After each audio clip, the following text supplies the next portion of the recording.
Así es que, primero que nada, alistamos para que esto quede grabado. Y bueno, le damos la bienvenida a Fernando J. Muñez, que como le acabo de decir hace un momento, ya es amigo nuestro, porque ya Bueno, casi Fernando, sabes. con que digas Fernando, vale, ya estamos en familia casi. Eso sí, ¿no?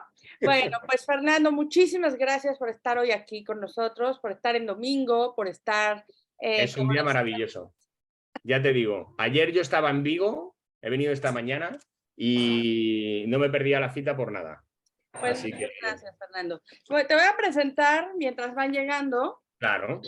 Nos llamamos, somos una comunidad que nos hacemos llamar Escritores en Construcción. Nació hace unos 3 años, gracias Ajá. al impulso de una universidad en México, la Ibero. Ella fue la que tuvo a bien unirnos y de ahí para acá empezamos a tener muchos intereses en común sobre la escritura y la lectura. Entonces, no solamente estamos en México, como te Ah, decía, hola, Estevitan, te has unido. Perdóname, perdóname, y Esperanza, es que se ha unido Esteban. ahí está, ya lo vi, Esteban Zavala. Eh, Hola, Esteban. y ahí está, Esteban. Esteban, Buenas tardes. os digo un poco quién es Esteban Sí, y por luego ya favor. si quieres, así Esteban también se entera un poco de dónde venís vosotras, ¿vale? Claro. Esteban es mi socio, nosotros tenemos una productora que se llama Intrepidus Entertainment y Esteban es socio mío y socio de Rodolfo Sancho, que supongo que le conoceréis también porque es un actor bastante famoso, creo que en Latinoamérica también lo es, ¿sabes? Y entonces los tres tenemos una productora y estamos, pues ¿Quién entre es? otras cosas, intentando sacar la serie de Antes se secara la tierra, ¿no? Y aquí donde le veis es un hombre que tiene muchísima experiencia, sobre todo en el campo de la producción y de la postproducción, porque ha producido posiblemente su estudio, que era Molinare, y también Telson, que son los dos más grandes que había en España, han producido posiblemente, pues no te digo el 90%, pero muchísimo del cine español lo ha producido todos ellos, o postproducido en este caso. Y este es Esteban. No sé si te he presentado bien, Esteban. Hola. Muy bien, demasiado bien. Oye, Esteban, Un pues poco excesivo. bienvenido. Muchas gracias. Eh, Muchas gracias. Estábamos empezando cuando te uniste, así es que bienvenido a esta charla para hablar sobre Antes se secara la tierra. Y lo que les decía un poco es de dónde venimos. Muchos, la mayoría somos mexicanos, pero no todos vivimos en México. O no todos somos de la Ciudad de México. Sabemos personas que estamos aquí, ahí viven en Estados Unidos, por ahí Adriana Ávila, tú estás en Austin, Texas, está también por ahí en Barcelona, Cristina Celis vive en un rinconcito playero delicioso en el Caribe. Eh, Qué guay. no, Qué bien bueno, suena eso, Dios mío. que no nos diga eso hoy, ¿verdad? Por favor. Así que nada, en realidad lo que vamos a hacer hoy, me parece que es precioso, es encontrar en una historia que yo pienso, Fernando, que tiene muchos ecos de tu propia historia.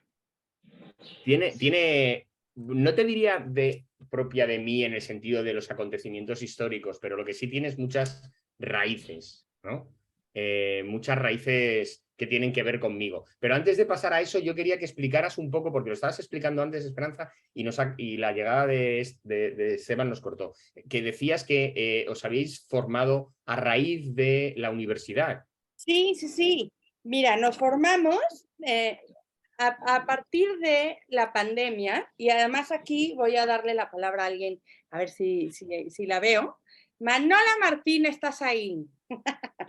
A partir de la pandemia, cuando ya estábamos por encerrarnos o más o menos, Sí. no sabíamos qué iba a ser de nosotros, yo recibí la invitación de la universidad en la que estudié. Yo estudié comunicación con Ajá. especialización en periodismo, pero siempre me Entiendo, gustaron mucho las letras. De hecho, empecé y luego la terminé. entiendo. Entonces, bueno, la Ibero, la Universidad Iberoamericana, que por cierto cumple 80 años Qué este bien. 2023, tuvo a bien extenderme una invitación para representarla en España. Yo acepté pues con todo el honor y con mucha ilusión, pero estábamos encerrados, lo que quería decir que no podíamos Hacer, claro. reunirnos, no podíamos hacer nada que no fuese de manera virtual. Entonces, a raíz de esa propuesta, se me invitó a hacer un taller de escritura. Este taller lo empezamos en agosto del 2023 y como todos ahí queremos escribir, todos somos escritores, todos queremos continuar, nos hacemos llamar escritores en construcción. De ahí el nombre de escritores en nombre. construcción. Claro, ahora lo entiendo. Bueno, pues todos somos de escritores en construcción. Siempre estamos construyéndonos. Esto hay una plataforma en España desde hace pues, como 20 años. De las garras de León. Sigue, Esteban. Sigue, Esteban. Yo estoy silenciando a los que entran con el audio. Vale, perdona. No, os decía que hay una plataforma en España hace unos 20 años más o menos que se llama también Cine en Construcción. Una plataforma que estaba bastante financiada por la Academia de Cine de España y era a los directores noveles o guionistas noveles se les pagaba el 85% de la producción de su primera película. Y justo en el 2018 se perdió y era una experiencia fantástica lo de cine en construcción. Me ha recordado lo vuestro, ¿no? Lo de escritores. Oye, esto no lo sabía yo cuando hice las nornas, ¿eh? Teníamos que haberlo sabido, Esteban. No, a ver, era bastante complicado acceder a ello, ¿eh? O sea, ¿sí? Tenía que, como todo y más en España. Y bueno, la burocracia, los amiguetes. Lo que decimos en España, había un mamoneo muy, muy, muy grande. No entiendo. Muy grande. Y era también, Cine en Construcción, era una especie de asociación con Iberoamérica y tenía que estar coproducido con una productora española y una de Sudamérica. Nosotros hicimos desde Molinare una película que se llamaba Fantástica. Estuvo muy bien, ganó muchos premios allí, que era sobre la guerra de las Malvinas. Y era una producción hispano-argentina y estuvo muy bien porque, claro, financiar el 80% de un largo es, mucho, es una barbaridad, ¿no? Pero hubo demasiado mamoneo, le decimos en España, y se acabó cancelando. Se acabó lo que se daba. ¿Sí? Pero disculpadme, que es que me ha recordado. Oye, pero era una maravilla, ¿no? Para quien quisiera hacer cine, tener ese respaldo, claro. ¿No? Claro. Sí, pero ponerlo en marcha otra vez. Empezaron a meterse productores ya con mucha experiencia, cogiendo a directores nobles, pero luego no tenían el mando. O sea, se vieron varios chanchullitos. Sí, qué cosa. Siempre sucede, pero bueno, tú pudiste al menos vivir en cierto modo esa época. Y yo no sé si sepas, que seguramente lo sabes, Esteban, que España está muy presente en Iberoamérica y en México, no tanto, bueno, en cine, sí, por supuesto, pero en series de televisión. Sí, claro. Sí. ¿Vas para allá o no? ¿Sueles ir? ¿No? No. Tienes que ir, ¿cómo que no? He ido de vacaciones y a una boda de una amiga en la antigua ADF, pero no, a trabajar no he tenido la oportunidad. Pero bueno, oye, a lo mejor ahora con alguna de estas sí nos sale. Claro que sí. Sí nos sale. Alguna de los que tenemos ahí con Latinoamérica puede que tengamos que coproducir. Históricamente, yo me acuerdo, mi pareja de tenis de hace muchísimos años, que era Juan Luis Galiardo, un actor que ya nos dejó hace unos pocos años, se tiró como 7 años o 6 años haciendo 3.000 capítulos. Ya, no sabía yo que juegas al tenis con Galiardo. Esto no me lo has contado nunca. Sí, te he contado toda mi vida, muy larga. Son muchos años. De verdad. Pues, siempre te sorprende esto. No, deberían de ir a México para que se den cuenta de la importancia que tiene y del eco y del respaldo que le dan a todas estas series, a todos estos artistas, a todos estos escritores, porque, por ejemplo, Fernando, tú que no has estado allá y te conocen. ¿Sabes? Claro, sí, es que, bueno, date cuenta que cuando me tocó ir, estábamos en pandemia, no sé si te acuerdas, entonces, claro, a mí me dijeron de ir, pero en pandemia era un poco peligroso. Y yo dije, mira, lo que haya que hacer lo hacemos online. Cuando esto pase, si hay que en otro momento se da la casualidad de tener que ir para allá, pues iremos para allá. pero fue así. O sea, fue el hecho de que me tocó en pandemia y no pude hacer las Américas realmente. O sea, las hice y bueno, ahora, aparte de con vosotros, sí he estado haciendo, pues, sobre todo prensa de Latinoamérica. Con la CNN, por ejemplo, creo que fue en Chile, con diferente gente, pues he estado haciendo la prensa pero desde España siempre. ¿Sabes? Porque ahora esto al final, bueno, pues si tienes en un momento determinado un premio Planeta o tienes una cosa así, pues la propia editorial te propone ir para allá o tienes un éxito tipo Castamar, ¿sabes? Pero esto no se da todos los días, lógicamente. Entonces, yo creo que se terciará a tal vez, no sé si en esta, pero sí en la siguiente seguro, ir para allá y, bueno, conoceros en persona sería maravilloso. Sí, por supuesto que sería maravilloso. Pues bueno, al final, para cerrar esto de dónde venimos, somos un montón por todos, estamos por todos lados, decidimos continuar. La pandemia terminó el encierro, pero Escritores en Construcción siguió. Yo sigo dando el taller en la Ibero, en la Universidad Iberoamericana, todos los viernes de 8 a 10 de la mañana allá en México. Y bueno, estamos muy contentos por eso, porque finalmente fue una oportunidad la que nos dio la Ibero para podernos encontrar. Y aquí está, que voy a darle la palabra para que ella te conozca, digamos, ella sí que es la representante de la universidad aquí, está al mando de lo que son las celebraciones de los 80 años, que vamos a tener una en Madrid, ¿verdad, Manola? Por ahí se está gestando, pero bueno, lo que quieras. Oye, yo, si tenéis hueco, invitarme que yo voy, ¿eh? Pues aquí está yo nada más estoy Yo aquí voy. para hacer lo que quieran que yo haga, pero Manola sí que sí. No, felices, gracias Esperanza, gracias Fernando. No, pues ahora sí que es una Hola, ¿qué comunidad. tal? Hola, hola. Es una comunidad que se formó, bueno, todos egresados de la Ibero y la pandemia nos dio la oportunidad de reunirnos y de hacer Claro. pues realmente un lazo. Aquí el tema de la escritura es el tema fundamental y de ahí, Maravilloso. pues ahora sí, abrir ventanitas en todo este Zoom y estás cordialmente invitado. La Ibero, tú sabes, es de jesuitas. Ellos cumplen 450 años de que llegaron a México. Entiendo. Y coincide hoy con 80 y se va a hacer un evento con los rectores allá en España. Esperanza está ahora sí que ayudándonos a juntar y en septiembre, el 25 de septiembre. Así que nos une mucho. Hay muchas universidades jesuitas allá en España igual, entonces estamos trabajando. Claro. Y gracias, no, gracias y bienvenido cuando quieras venir a México. Bueno, la Ibero está abierta.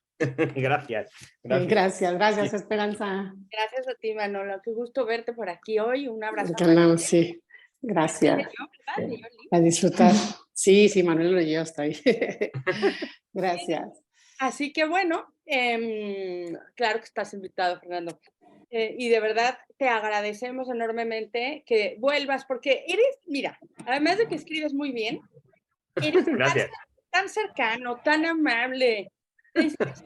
Es un gozo esto de tener estas charlas tan ricas que nos deja esperanzados de que podemos nosotros también escribir y por qué no algún día. Sí, no, oye, y yo me encantaría ver una de tus clases, ¿eh? Yo me apunto. Si las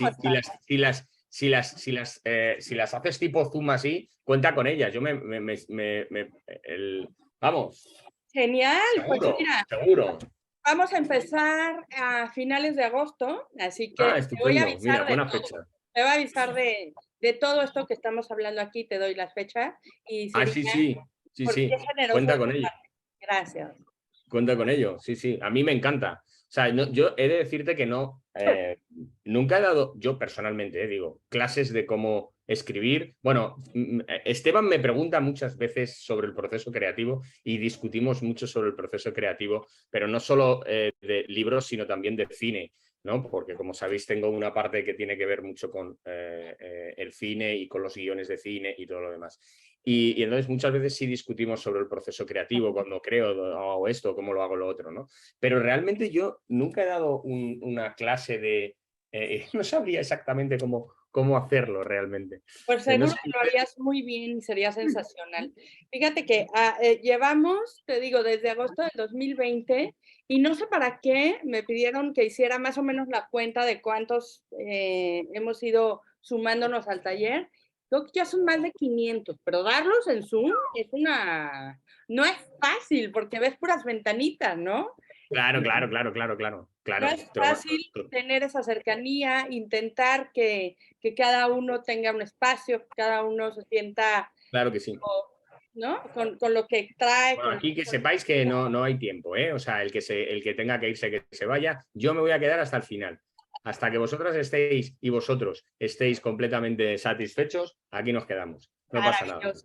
Pues bueno, empezando con Antes se secará la tierra, que oye, estábamos comentándolo también en los grupos de WhatsApp, cómo íbamos con la lectura y demás, y la verdad es que fue una lectura muy, muy, muy bonita, porque como te decía hace un momento, a mí me dio la impresión, y era lo primero que te iba a preguntar, pero claro, al terminar el libro...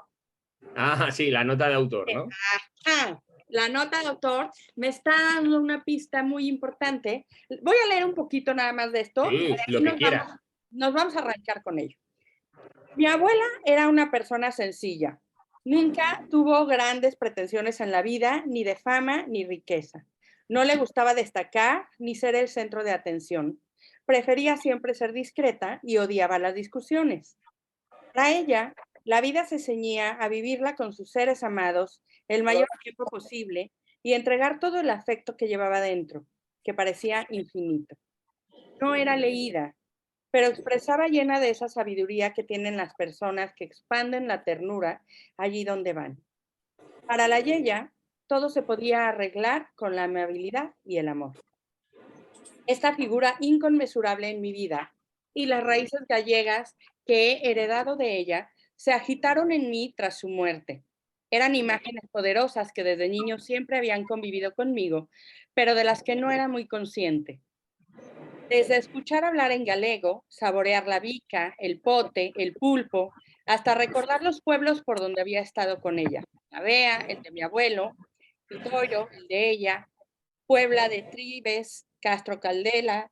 Aquel imaginario fue el disparador que me adentró en ese caudal que es la historia de Iria y André. Eso, y seguramente la añoranza, la necesidad de rescatar la figura de la Yeya y hacerla imperecedera. Al fin y al cabo, escribir este libro ha sido, de alguna forma, tenerla más cerca. Galicia está tan presente en esta novela por ella y por su memoria. Porque sé que hubiera sido una novela que le hubiera gustado leer, he tratado de que la historia de los Castronavea y los Ordaz, su enfrentamiento y sus relaciones intrafamiliares fueran el reflejo de algunas de las pasiones, anhelos, frustraciones o deseos que sentimos a lo largo de nuestras vidas. Ahora solo queda, lector, que te adentres en estas galerías para empaparte de todo este sentir. Al hacerlo, tú y yo compartiremos el viaje a las entrañas de esa tierra verde y húmeda que, una vez pisada, te acompaña para siempre. Galicia. ¡Qué bonito! Me ha sacado, vamos, me ha sacado la lágrima casi recordando a mi abuela, claro, es que tan bonito. Se lleva muy dentro al final, porque ella era Galicia, ¿sabes? En nuestra casa ella era Galicia, porque mi abuelo, pues bueno, murió cuando yo era todavía muy pequeño, aunque le recuerdo, pero no la tengo tan presente como ella, que vivió toda mi vida hasta hacerme adulto, ¿no?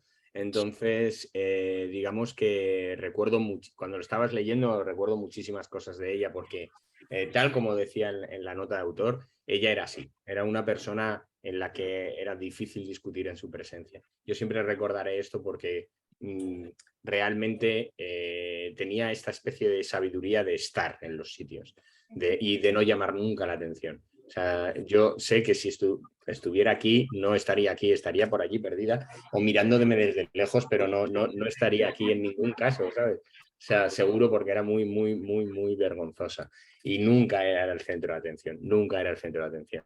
Entonces, bueno, en ese sentido, Antes se secará la tierra tiene mucho de este acervo. No es que las cosas que ocurran en concreto sean biográficas mías, pero sí es cierto que, digamos, todo el acervo cultural que hay ahí, todas estas historias que tienen que ver con la tierra y todo lo demás, es como yo de alguna forma también veía a mi abuela, ¿no? Cuando la veía pasear allí con sus, digamos, parientes cercanos que hay en Galicia y todo lo demás, ¿no?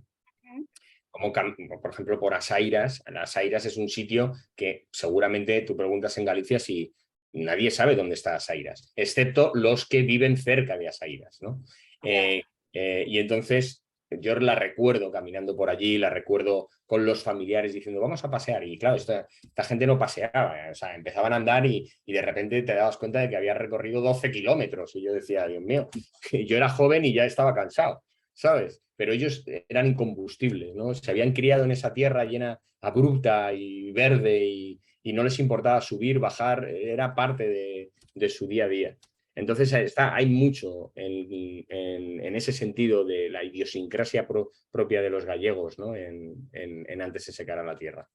Hay algo que me parece también, antes de que me digas por qué la historia decidiste, digamos, dejarla en esa época, ¿no? El siglo Comenzarla en XIX. esa época, pero hay algo que me parece muy importante de lo que estás diciendo.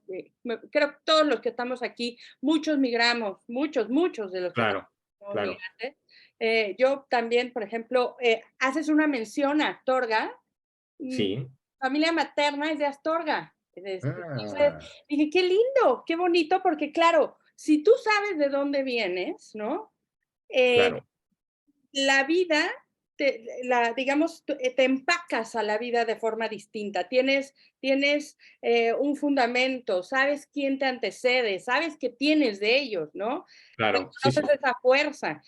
Como hablas de Galicia, me encantó, porque es ese, no solamente es ese verdor del el paisaje, es también el verdor en los ojos de una mujer, es también la esperanza y en ese verdor, es todo eso. Entonces, esta manera de reconocer que uno viene de un sitio y Claro. para muchas cosas es ese sitio, aunque ya no vivas ahí, es No, no, está lo que claro. todos los que estamos aquí, todos los que hemos migrado, lo reconocemos, ¿no? Claro, no, y además los gallegos en concreto han sido grandes migradores, porque han sido grandes migrantes, quiero decir, porque de Galicia, y sobre todo en el siglo XIX, se pasó muchísima hambre, había mucha guerra también y tuvieron que emigrar, y muchos lo pasaron también con las migraciones muy, muy mal. Entonces, y además migraron muchísimos a Latinoamérica, a Argentina, a Cuba, a muchos sitios. Entonces, bueno, sí yo quería ver un poco también pues esto, ¿no? Estas raíces, ¿no? O sea, los Castronavea, que al final es la familia gallega. Una pregunta, ¿puedo hablar sin tapujos porque lo habéis leído todos? ¿O hay alguno que todavía no se lo ha terminado? No quiero hacer un spoiler a nadie. Tú sin tapujos. Vale, vale, vale. Entonces, claro, los Castronavea al final es una familia muy arraigada en la tierra, que está muy presente porque sabe que su riqueza viene de la tierra. No existen sin la tierra. Ellos y la tierra están fusionados, ¿no? Eso se ve muy bien en el personaje de Iria, ¿no? Cómo defiende el hecho de que pertenecen a la tierra y lo hereda de su padre, Don Dositeu. Entonces, este concepto no deja de ser un modelo familiar que va a contrastar con lo que son los Ordás, ¿no? Porque al final la familia de los Ordás es una familia que no viene de la tierra, aunque viva de la tierra. ¿Por qué? Porque para ellos la tierra es un medio a explotar algo, es un medio para conseguir un fin que es dinero, riqueza, poder, control. Es algo completamente diferente, es una nueva forma de entender el mundo, ¿no? O sea, el carbón es necesario para alimentar las fábricas que están por venir a finales del siglo XIX, a raíz de, pues esto, de la máquina de vapor y todo lo que eso contrae, el ferrocarril, las fábricas, el proletariado, todo lo que va a significar esa revolución industrial, se va a necesitar principalmente carbón, ¿no? Y esto es lo que don Isidro Ordaz ve, de repente ve riqueza. Yo voy a coger todo ese carbón y lo voy a sacar de la tierra y lo voy a poner al servicio de toda esta maquinaria nueva que va a surgir, ¿no? Y claro, eso es un choque, pero es un choque entre dos modelos de familia, dos modelos completamente diferentes, ¿no? No solo intrafamiliarmente hablando, sino lo que significa cada una de ellas. Una necesita proteger la tierra, el ganado, las vides, de esta nueva forma de entender el mundo. Yo siempre pongo el ejemplo de Yellowstone. No sé si habéis visto la serie de Yellowstone. ¿no? Cómo esos ganaderos al final quieren proteger su medio de vida, a veces incluso de forma ilícita, pero quieren proteger su medio de vida frente a las grandes corporaciones, a los grandes tal, ¿no? Pues esto tiene un poco que ver con esto también, ¿no? O sea, los Castronavea quieren proteger una forma de vida, un modo de vida, frente a lo que va a significar, digamos, la llegada de este individuo que no tiene muchos escrúpulos, ¿no? Que es don Isidro Ordaz. Y bueno, es que también esto que comentas es muy interesante porque el entender que la tierra te lo da, la tierra te lo quita y la tierra te lo da, también forma parte de cómo la novela se va desarrollando y al final, pues yo la vi como un círculo, ¿no? Termina igual con en medio muchas desgracias y muchas cosas que tienen que sortear, pero la misma tierra te da otra oportunidad. Y creo que para, como dices tú, para esta familia, que son tanto de la tierra, que la quieren, que la procuran, que la cuidan, es muy importante entender eso también, ¿no? Es decir, sí, claro, es que al final, si te das cuenta, los Castronavea, no sé si os habéis fijado que hay un árbol genealógico sí, en la primera parte, ¿no? O sea, tú abres, efectivamente, muy bien, pues en esta parte que veis aquí, ya no sé si es la izquierda o la derecha, están los Castronavea y en el otro lado están los Ordaz, ¿no? Que son las dos, Casa de Castronavea y Casa de los Ordaz. Bueno, las fotos son ficticias, lógicamente son inspiración, no es que vayan a ser los personajes realmente, pero son una inspiración más o menos que pusimos ahí con la gente de Planeta. Realmente, el interés que tienen los Castronavea es en preservar una forma de vida. No solo preservar la tierra porque les otorga una riqueza determinada, ¿no? O que han atesorado a lo largo de, pues bueno, todas las desamortizaciones que hubo en España, que les permitió comprar tierras baratas y eso les han sacado provecho porque ellos sí saben cuidar del ganado, sí saben, ¿no? O sea, es obvio que Iria sabe perfectamente cómo administrar esto, ¿no?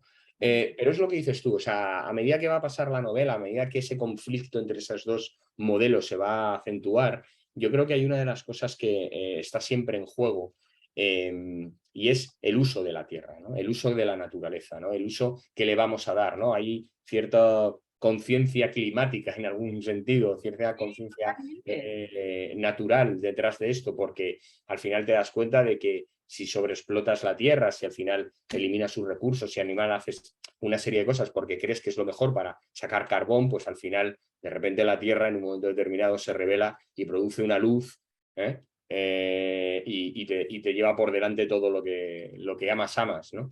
Entonces, al final la tierra nos sobrevive a todos. O sea, la tierra no tiene problemas con nosotros. Ni siquiera aunque se produzca un cambio climático, ni siquiera aunque nos borre de la faz de la tierra. No seremos la primera especie que les borra de la faz de la tierra, ni la última, ¿no? Y entonces, claro, pensar que porque somos seres racionales, a veces no lo demostramos tanto en estas cosas, pues claro, vamos a sobrevivir a cualquier cosa, pues esto no ocurre así. Y yo creo que antes ese cara a la tierra tiene, hombre, no te hablo de una moralina, pero por lo menos sí muestra que hay algún tipo de conciencia detrás de esto, ¿no? Una forma de vida más antigua que tenía que ver. No sé si te acuerdas que hay un momento en la novela en el cual don Dositeu se lleva a André, se lo lleva de paseo, le dice nada más llegar. Ocurre como al principio, no os desvelo nada de los que no ya lo habéis leído, pero se lo lleva de paseo, ¿no? Y entonces se lo lleva a una especie de gran colina donde se ve un mar de colinas fosforescentes verdes, ¿no? Así como muy glaucas. Y entonces le viene a decir, esto es lo que tenemos que preservar. Esto es lo que tú tienes que preservar porque has estudiado leyes y va a haber gente que quiera arrebatárnoslo. Dice, y cuando esta gente se dé cuenta de que a lo mejor va a través de la ley no puede, lo intentará de otros modos, ¿no? Dice, y entonces para eso ya no estás tú. Para eso está Iria y para eso está Quinta, que conocen mucho mejor este mundo antiguo de lo que lo conoces tú, porque tú estás un paso más adelantado, ¿no? Tú has estudiado leyes, tú estás en otro sitio. Sí, sí. Oye, hablando de Iria y de Quinta, bueno, de Quinta luego hablamos, qué miedo, qué miedo. Sin duda. Bueno, sí, está, era de amor férreo, ¿eh? Si te quería, sí, sin duda, que de estabas fidelidad. dentro de su corazón, te defendía hasta la muerte. Sin Pero duda. si no, qué cosa. Pero lo que te quería preguntar también, que a mí me encantó, me llamó mucho la atención, la mujer aquí está representada de una forma muy distinta a la época que vivía. Claro, una de las cosas que, pero si te das cuenta, una de las cosas que yo he tratado ha sido de respetar siempre el código del siglo XIX, ¿vale? Aunque fuera de una u otra forma respetar este código, porque el siglo decimonónico, o sea, el siglo XIX, tenía unas reglas extremadamente protocolarias respecto de las mujeres sobre todo, pero también sobre los hombres, pero en el caso de los hombres les privilegiaba normalmente o les limitaba en algún caso, pero a las mujeres las tenía completa y absolutamente sometidas, ¿no? Entonces, una de las cosas que yo quería era que las mujeres que de alguna forma iban a tomar las riendas de su vida, ocurriera un poco lo que pasaba también en Castamar o incluso lo que pasa en los 10 escalones, ¿no? Que son mujeres que se empoderan pero desde su propio siglo, ¿no? O sea, voy a poner el caso, por ejemplo, de Iria, ¿no? Que es el más interesante, a lo mejor, no el más interesante, pero sí a lo mejor el mejor porque es el vehicular un poco. Iria se empodera por una sola razón, porque es la heredera de la fortuna de los Castronavea, ¿no? O sea, don Dositeu tiene que luchar contra sus propios prejuicios y contra lo que va a decirle todo el mundo, porque va a dejar en herencia su heredad a una mujer. En el siglo XIX esto sería una locura, o sea, todo el mundo le diría, pero tú estás loco, pero ¿qué estás diciendo? Que esto se va a ir a, bueno, vamos, o sea, vas a perder la heredad, se la tienes que dejar a Amaro o se la tienes que dejar a Nil o como mucho a André, pero no se lo puedes dejar a esta mujer porque es una mujer. Bueno, sin embargo, a diferencia de lo que pasa, ¿qué ocurre con Iria? Iria pasa varias cosas. La primera es que es una mujer que se ha preparado, o sea, está muy preparada. ¿Por qué? Porque se ha levantado la primera, porque se ha acostado la última, porque ha hecho los deberes, porque ha estado toda su vida en contacto con el ganado, con las vides, con la tierra, con lo que tienen los Castronavea. Y lo late, ¿no? Segundo, además, su carácter. Es una mujer volcánica. No se deja manejar por cualquiera, ¿no? Y al final, el propio Dositeu tiene que luchar contra sus propios prejuicios y dice, aquí tengo dos opciones. O se lo dejo a los hombres o a alguno de los hombres de la familia, con lo cual sé que la heredad va a ir lenta y progresivamente en decadencia hasta perderse, o se lo dejo a la única persona que tiene el espíritu capaz de mantener esta heredad, incluso de agrandarla, que es una mujer. Y entonces tiene que luchar contra estos prejuicios de la época, ¿no? Y decide, porque para él es lo más importante. Para don Dositeu, la heredad y la herencia que deja es lo más importante de todo. Y entonces dice, se lo dejo a ella. Y esto es lo que le da la libertad. Es decir, la actitud que tiene el personaje de Iria se lo puede permitir porque es la líder de los Castronavea, ¿no? Oye, pero también una cosa, Dositeu muy inteligente porque él también decidió pasar por encima de los... Luego hablamos de María Pliego, que ha dicho algo de Basi, sí, y también, sí. No, también matizamos. Ahora les vamos a dejar a ellos que te pregunten. Claro, claro. Pero te decía que Dositeu también se pasó los convencionalismos y dijo, yo voy a hacer lo que tengo que hacer. Eso es, No por lo el que bien de debo. mi herencia, claro. No lo que debo Claro. hacer, porque lo que se esperaba es que el padre se lo dejara al hijo varón. Claro, y ya está. Y el hijo varón lo hubiera hecho. Claro. Pero ella es capaz de empoderarse gracias a que recibe el poder de los Castronavea. No sé si recordáis que hay un momento en el cual los capataces se niegan a seguir a Iria porque es una mujer. Le dicen, bueno, tú eres una mujer, pero yo no trabajo con... Tú no me das órdenes. Y entonces Iria hay un momento que le dice, bueno, pues no pasa nada, vete, ya volverás. Entonces pasa un año y cuando pasa un año vuelven, bueno, ya porque ya les empieza a apretar un poco el hambre. Bueno, oye, que es que estábamos pensando... ¿Cómo? No sé qué estáis pensando. Fuera, fuera. ¿Vale? Y cuando pasan 2 años ya vuelven todavía más solícitos, ¿no? Como, oye, mira, que es que yo estoy... Verás, si pudiéramos... No, debimos equivocarnos, un malentendido. No, si no hubo ningún malentendido. Yo sigo siendo la capataz y la heredera y tú no, fuera. Y ya cuando han pasado 3 años y se comen las piedras y agachan la cabeza y las orejas y dicen, por favor, danos trabajo que tenemos que alimentar a nuestros hijos, es cuando le dice, pero sigo siendo una mujer. ¿Sí? Y te va a dar las órdenes. Entonces, esto yo creo que es una de las cosas que le permite empoderarse. Pero aún así, si te das cuenta, un mal escándalo, por ejemplo, la relación con André, puede dar al traste con todo esto. Claro, sí. ¿Sabes? Siempre está la presión del siglo XIX ahí, ¿no? ¿Cómo le va a la pobre de Basi? Claro, Basi, por ejemplo, que dice, se empodera porque ella eligió su camino hasta el final. Cierto, Basi el problema no es una cuestión de casamiento. Basi el problema es que es un toro de Miura. Claro, sí. Claro, es un toro de Miura. ¿Por qué? Porque ella dice, bueno, yo sí me quiero casar, no tengo ningún problema de casarme, pero para casarme, 1, tiene que ser aristócrata, 2, tiene que ser más rico que el abuelo, 3, me tiene que llevar a Madrid y tengo que estar en las grandes fiestas. O sea, esto es lo que... El problema que comete, el error que comete Basi, es que elige a don Sebastián Herbás, que es el hijo del enemigo. Entonces, claro, este es el único problema que ella tiene. Pero se empodera al final de una forma muy diferente, porque ella se rebela contra su propia familia y esto produce una desgracia a la familia y produce también el hecho de que sea manipulada o utilizada de alguna forma por Isidro Ordaz, ¿no? Pero a la vez tiene suficiente carácter, porque claro, al final se ve sola en esos caminos de Dios, embarazada y a punto de morir, o sea, lo pasa... ¿Por qué? Porque las mujeres en aquella época tenían que pagar estos precios si se rebelaban contra esas normas, ¿no? Y entonces, pues claro, de una u otra forma, ella va a pagar ese precio. Pero dentro de lo que cabe, al final su familia no deja de estar regida ¿por quién? Por una mujer que es su tía, o su tía lejana, pero su tía, o medio tía, y le dice, no, a esta, se le haya ido la olla o no, la tenemos que acoger porque forma parte de la familia. Cosa que a lo mejor don Dositeu no hubiera permitido nunca. Claro. Que, oye, ahora ya vamos a pasar con todo lo que quieren preguntarte, pero qué bueno que no perdonó al esposo. Bueno, lo dejaste abierto al final, Sí. pero Sí. dije, ay, no. No, bueno, al final ella no le perdona y bueno, deja entrever que ese perdón va a costar mucho si es que llega. Exactamente. Es como en 3 puntos, ¿no? ¿No?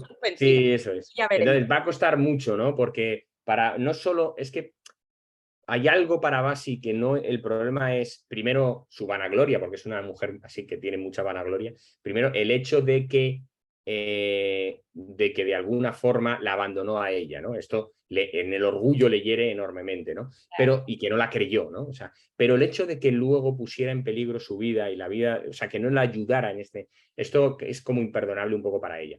No significa que no le vaya a perdonar, pero que se lo va a hacer pagar con mucho sudor, eso seguro, ¿sabes?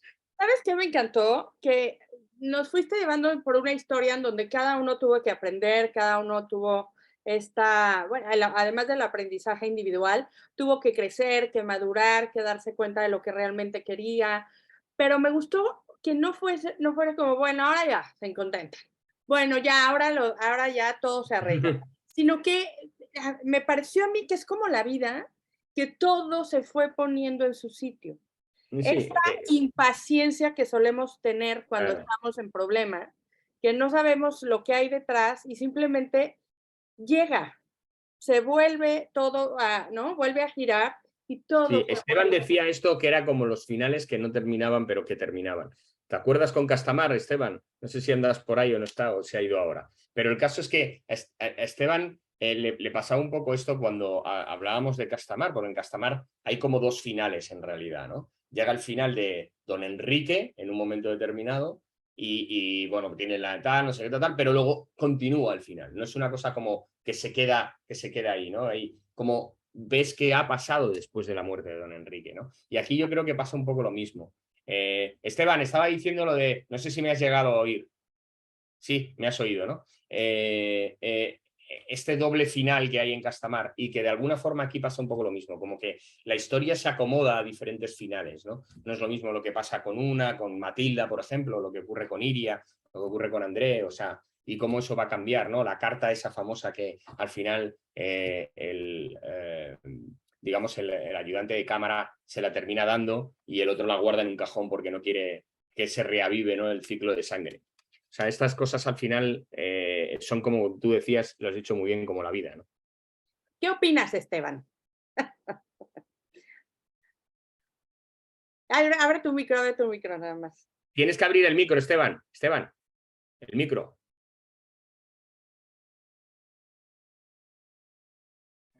Ahora, disculpa. Ahora sí.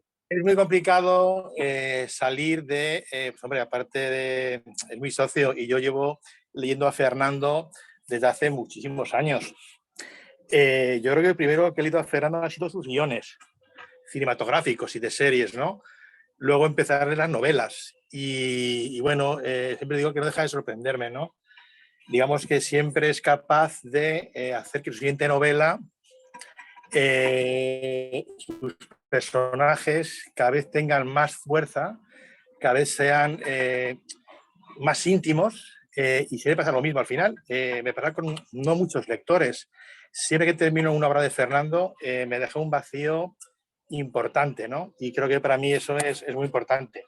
Es verdad, insisto, que a lo mejor no soy muy ecuánime, porque al fin y al cabo también lo veo, aparte de uno de mis mejores amigos, es mi socio, con lo cual, bueno, pues a lo mejor puede parecer que soy parte interesada, ¿no? En que me guste lo que hace, pero no sé, es que escribe muy, muy bonito, ¿no? Estáis hablando sobre todo ahora de los personajes femeninos. Me ha parecido que ha habido un comentario sobre Ida, ¿no? Sobre Lidia, ¿no? Perdona, sobre Quinta, que daba como un poquito de miedo, ¿no? Yo siempre que hablamos de este personaje, de Quinta, y me lo llevo al lado audiovisual, disculparme, ¿no? Siempre intento llevarlo todo al lado visual. Para mí es uno de los personajes más potentes dentro de la historia, claro, de Antes de llegar a la Tierra. Es lo que decimos en el argot cinematográfico, ese personaje por sí solo, Quinta, tendría una serie para ella. Sí. O sea, tendría un spin-off. La fuerza que tiene ese personaje, desde la primera vez que sale hasta el final, esas frases, bueno, pues esas frases yo creo que son las que Fernando tiene una predilección especial para dárselas a las mujeres, además. ¿Tú crees? Será porque me crié entre ellas, no lo sé. Efectivamente, lo hemos discutido. Digo, mira que, por ejemplo, a ver, hombre, en 10 escalones, quitando la protagonista, digamos, casi todo es un mundo de hombres por donde transcurre la acción, ¿no? En Castamar también hay muchos hombres, aunque la protagonista también sea una fémina. Pero yo siempre digo que ninguno tiene una frase, a lo mejor Don Enrique en Castamar tiene esas frases magistrales, pero ninguna como las frases magistrales que tienen tus protagonistas, ¿no? En tus novelas. Bueno, y de verdad, que no me quiero enrollar, que tiene que hablar es Fernando. Oye, pero aprovechándote, fíjate, hablando de que desde donde tú ves la obra de Fernando, que la ves desde esa posibilidad después de llevarla a una serie, al cine, es decir, al mundo cinematográfico, audiovisual o de la imagen, fíjate, lo que estás diciendo es muy importante porque siempre cuando nosotros estudiamos escritura, cuando nosotros escribimos e intentamos llegar al lector, es necesario crear esas imágenes, ¿no? Y hablamos siempre de la co-creación, es decir, me estoy imaginando lo que pasa, estoy haciendo ese pacto, lector y autor, hacemos un pacto y decimos, va, te creo lo que me estás contando porque puedo meterme en la historia. Claro. Y después tú la puedes recrear fuera del libro. Pero fíjate qué importante es que un autor como Fernando sea capaz de lograrlo en el libro, porque finalmente eso lo puedes tú extraer a manera de imágenes después, ¿no? Claro. Sí, de alguna forma, o sea, ¿sabes lo que pasa? Que, bueno, con Esteban y con Rodolfo, pues yo trabajo muy bien porque normalmente cuando termino de, por ejemplo, en Antes de sacar a la Tierra está adaptado el primer guión de la serie, uno o dos, ya no me acuerdo, uno, ¿no? Creo que es. Uno. Y el primer capítulo lo tenemos como arrancado, ¿no? Pero son ellos y Esteban también en literatura, son mis lectores cero, o sea, aparte de mi mujer. Pero yo termino normalmente una obra y sea de literatura o sea de guiones, se la doy a ellos para que me critiquen o me despachen la obra sin compasión. Y lo hacen, además. Y lo hacen. Y encaja muy bien, ¿eh? Las críticas, ¿sí? Que son muy, muy pocas. Nunca son críticas. Siempre a lo mejor es algún apunte puntual. Bueno, y no, las encaja muy bien, ¿eh? Pero claro, son muy poquitas porque la verdad es que, joder. No, bueno, unas cuantas, pero no pasa nada. Manuscritos Y como digo yo, es que llegan muy bien editados, es tremendo. Sí, Bueno, antes de entregarlos. pues antes de pasar a todos los que estamos aquí hoy, que seguramente Sí, muchos van a querer preguntarles, que pregunten todos, no pasa nada. y Maravilloso. por último, hablando de la obra ya Sí, como un poco la analicé, es el lenguaje. Y era lo que yo te había preguntado al principio, ¿por qué ponerla ahí, no? En el siglo XIX. Porque también tienes que ceñirte a un lenguaje, no solamente a las costumbres, no solamente al vestuario, no solamente a, ¿no? Acabamos de tener hace cosa de 3 semanas a un escritor mexicano, Guillermo Arriaga, que también hace cine, que también ha hecho películas con sus obras, y la última obra suya, Extrañas, también se desarrolla, es de época, y él nos contaba que, bueno, para seleccionar el vocabulario, para que esa forma de hablar y esa comunicación sea acorde a la época, es un trabajo superior. O sea, no, vamos, como el mira, escritor se la complica, ¿no? claro, aquí también depende cuánto uno se quiera complicar la vida, ¿eh? Eso también te lo digo. ¿A qué me refiero? Me refiero a que yo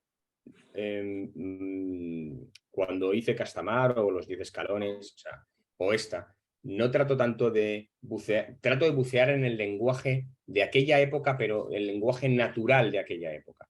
Es decir, que sea un lenguaje que a la hora de nombrar ciertas cosas, hay gente que me ha dicho, parece un lenguaje culto, pero digo, no lo es. Castamar, por ejemplo, la forma en la que ellos llaman, por ejemplo, el tajador, ¿no?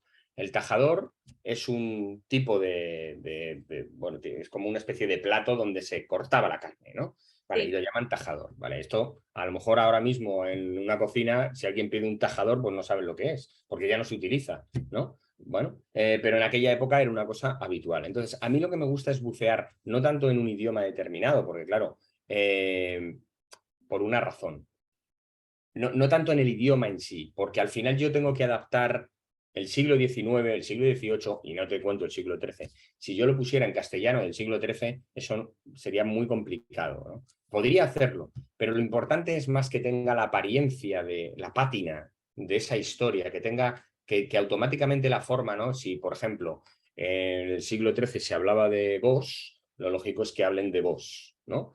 Pero a lo mejor, o de vuestra merced. Pero el problema de hablar de vos, o en el siglo XVIII ya se hablaba de usted, ¿no? Que, por ejemplo, en España, y perdonarme si es así, porque en España no acostumbramos a hablar mucho de usted, hablamos siempre de tú. Y supongo que a lo mejor esto incluso puede ser un poco rudo para vosotros, al otro lado del charco, que habléis más de usted en ese sentido. No sé si esto es así o no, pero vamos, es lo que me han dicho, ¿no? El caso es que en el siglo XVIII se hablaba de usted y en el siglo XIII, antes de los 10 escalones, se hablaba de dos. Entonces, a mí me interesa más la pátina que el hecho mismo de acudir a la forma específica en la que se comunicaban, ¿no? Esto por un lado. Y luego, por otro lado, digo a nivel ya puramente del léxico, pero sí me gusta buscar la forma en la que aquella gente nombraba ciertas cosas que hoy no se nombran, ¿no? Me pasaba, por ejemplo, el tajador que te he dicho, el tabuco, por ejemplo, que era un tipo específico de almacén donde se guardaba la arpillera, que son estos sacos de arpilleras, este especie de lino muy duro y gordo, ¿no? O, por ejemplo, en el siglo XIX, la leontina.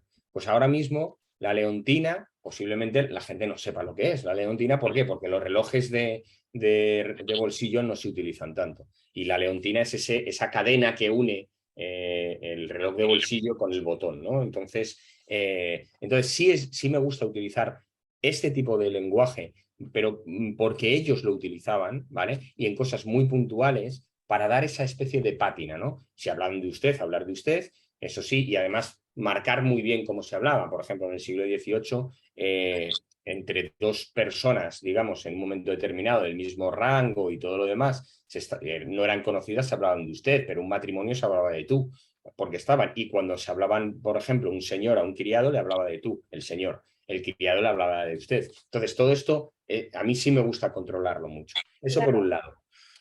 Respecto del léxico, quiero decir. Y luego, respecto de la época, el hecho de elegir antes de secar a la tierra, o los 10 escalones, el siglo XIII, o Castamar, una de las cosas que yo creo que une toda mi, diría, toda mi toda mi obra es el componente épico, ¿vale? Y voy a explicar esto del componente épico.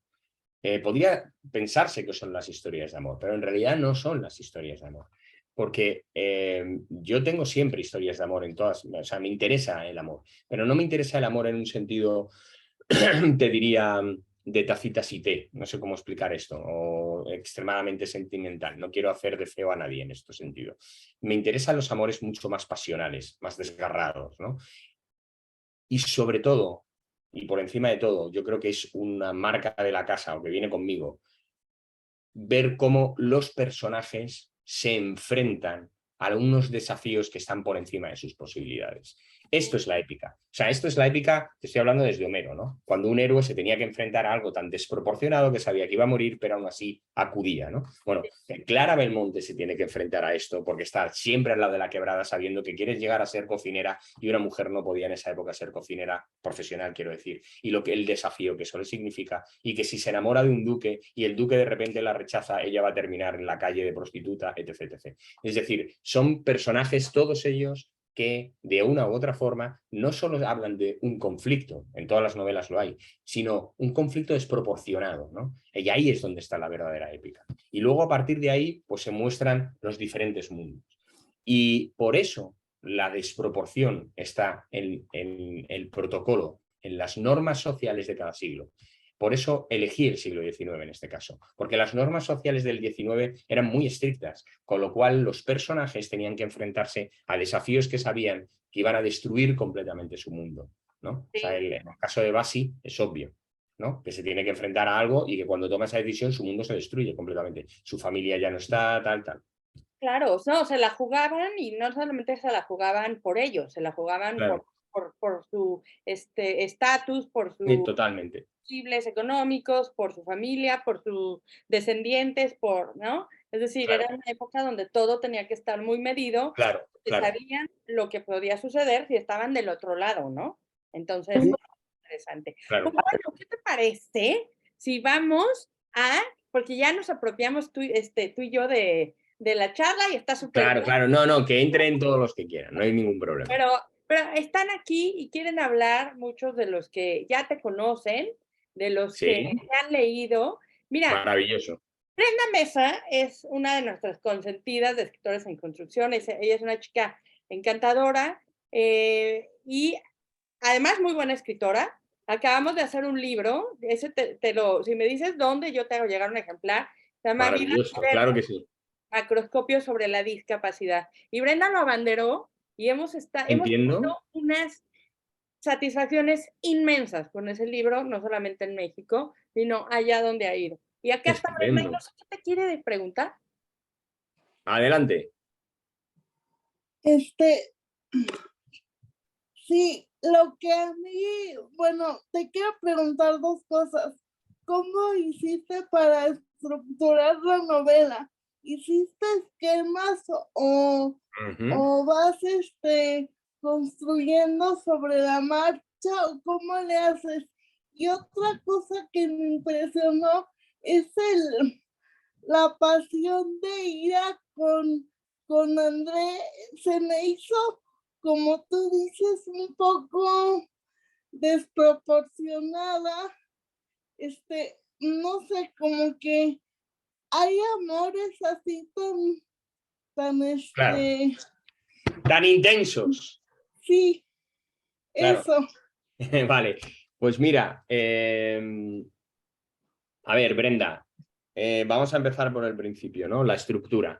Yo soy un escritor de brújula, ¿vale? Soy un escritor raro en este sentido, porque los escritores normalmente tienden a realizar lo que se llama un mapa, ¿vale? Se dice que hay dos grandes tipos de escritores, los escritores de mapa y los escritores de brújula. Los escritores de mapa normalmente lo que hacen previamente es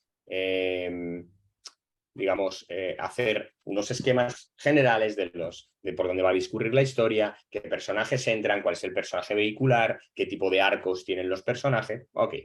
Digamos que es una forma muy válida de escribir. Hay muchísimos escritores de mapa buenísimos en este sentido. Y luego, por otro lado, estamos yo creo que es una excepción, pero bueno, somos los raritos en esto, pero que es así, que somos escritores de brújula. Los escritores de brújula no planeamos estas cosas así, no nos funciona. O sea, yo he escrito a mapa, o sea, sé escribir a mapa, pero no nos funciona de la misma forma, ni tenemos ese sentido orgánico que nos da la escritura a brújula, que la que tiene el estandarizado, a lo mejor, o más empaquetado, ¿no? Más organizado en muchos sentidos, el escritor de mapa. No hago un esquema previo. Lo que hago normalmente, yo me acerco a los personajes. A mí lo que me interesa principalmente es captar la esencia del personaje. Y este personaje a priori no tiene que tener un sexo determinado, ni tiene que tener un espíritu, no sé si me explico, una esencia, una forma de ser, una naturaleza. Y estas las tengo que tener muy interiorizadas, ¿vale? Este es el primer paso que yo tengo. Interiorizar. Entonces, ¿sí haces un esquema de personajes? ¿Eso sí?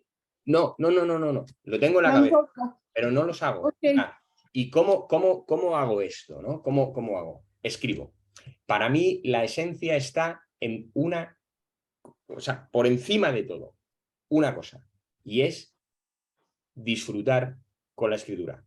O sea, jugar con la escritura. Yo tengo que sentirme absolutamente libre y desconozco dónde va a ir la historia. A lo mejor tengo, ¿cómo te diría? Como el planteamiento general, pero como quien tiene un plotline, ¿sabes? O un logline, una línea o dos líneas de lo que yo quiero contar. ¿Por dónde voy a empezar? No lo sé. Empiezo por un sitio y a partir de ahí tiro. Y hay veces que tengo que ir para atrás porque no me convence y tengo que ir por otra vez para adelante. Esto pasa, pero tienes que aceptarlo como parte del juego, como parte del divertimento. Yo no sé escribir si no me divierto. No soy un escritor que esté a lo Bukowski con una botella de alcohol y sufriendo un tormento. No va conmigo. Conmigo va lo contrario. Conmigo va el juego, va la risa, va la pasión. Y para mí, cada vez que escribo, soy el primer lector de la novela.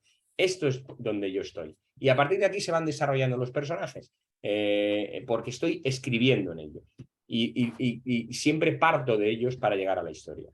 Esta es la primera, espero haberte respondido a la primera cuestión sobre la estructura. Respecto de si los amores son intensos o no, bueno, esto también tiene que ver mucho con las percepciones que cada uno tiene sobre el amor, ¿no? Pero yo creo que los seres humanos, si hay un sentimiento por encima de todos los que tenemos, pero que nos define de una forma, es la forma en la que amamos. Si es una forma egoísta, es una forma entregada, es una forma que entendemos que estamos dando desinteresadamente todo lo que tenemos a otra persona, o tenemos reservas a la hora de hacerlo. Es decir, creo que existen estas formas de amar. Existen formas de amar. En el caso de Andrés, sobre todo, porque piensa que Andrés es un personaje que ha convivido con Iria, que se han criado juntos, que han tenido una conexión, una afinidad. Basta un gesto de uno para que el otro entienda lo que está pasando, ¿no? Entonces, cuando uno ama y no tiene miedo a amar, a lo mejor porque no le han roto el corazón, no lo sé, pero no tiene miedo a amar. Y el miedo a no amar no es que no tengas miedo a que no te hagan daño, no es que no tengas miedo a que sabes que cuanto más abras tu corazón y más te abras así, más te pueden dañar, porque al final amar significa coger el corazón de uno y ponerlo en las manos de otro, ¿no? Pero cuando sabes que lo estás poniendo en buenas manos y sabes que van a cuidar ese corazón como tú estás cuidando el del otro, yo creo que se produce algo que está más allá de un enamoramiento, está más allá de una, digamos, de una chispa inicial, está más allá de, o sea, sabes que respiras por el otro, sientes por el otro. Y bueno, yo en mi caso tengo la suerte de haber encontrado ese amor desde hace 30 años y no lo quiero soltar porque es de las cosas que más felices me hacen en la vida, ¿no?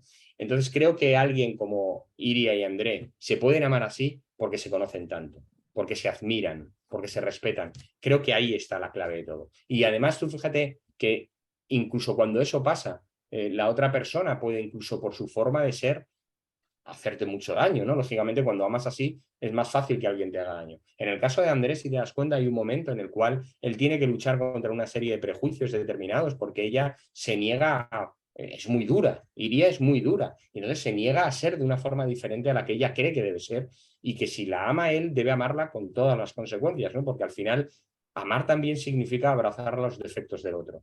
Y esto ocurre cuando de repente no le gusta que esté al lado de don Felipe. No sé si os acordáis de este personaje, ¿no? No le gusta, a él le gustaría que este tío desapareciera lo antes posible, es un estorbo. Y entonces ella le dice, no, no voy a dejarlo, porque si lo dejara lo haría por ti. Y en realidad él y yo no tenemos nada entre nosotros más allá de una amistad, ¿no? Cuando yo tuve una relación con él, tú estabas supuestamente muerto. Con lo cual, no tengo motivo para dejarle. Y si lo hiciera, lo haría de una forma artificiosa. Entonces, no quiero dejarle. Me tienes que amar así, ¿no? Y esto le cuesta muchísimo, André. Pero no deja de amarla nunca. Y si cambia es precisamente porque la ama. Entonces, yo creo que sí, que se dan. No quiere decir... Y además, también te digo una cosa. Y esto ya te lo estoy diciendo todo a nivel un poco personal. Creo que al final el amor, para llegar a ese grado de complicidad, no es una cosa fácil. No es una cosa que digas, te amas y ya está, y esto es una cosa que se conquista con el tiempo. Se tiene que regar con el tiempo y se llega a una profundidad que solo te la da el tiempo. O sea, el enamoramiento inicial, la pasión, el tal, todo eso está muy bien, pero a ese grado de complicidad, a ese grado de unión, solo se puede dar cuando has pasado por dificultades, cuando ambos habéis estado en el mismo río, cuando ambos os habéis bañado en los mismos problemas. Ahí es cuando realmente, cuando superas todo eso juntos con alguien, sabes que está en la trinchera contigo a muerte. Y eso tiene un valor incalculable. Gracias. Gracias a ti, Brenda, por la pregunta. Buenísima. Esperanza, el micro, que si no, no te oímos. Voy. Mariana Pliego, mexicana que pasa su primer verano en Barcelona. Ya es el segundo. El segundo. Muy bien, Mariana. Mejor que el primero. Abre tu micro, por favor, Mariana. Hola, gracias. Pues gracias, Fernando, por estar con nosotros otra vez, por segunda ocasión. Como siempre.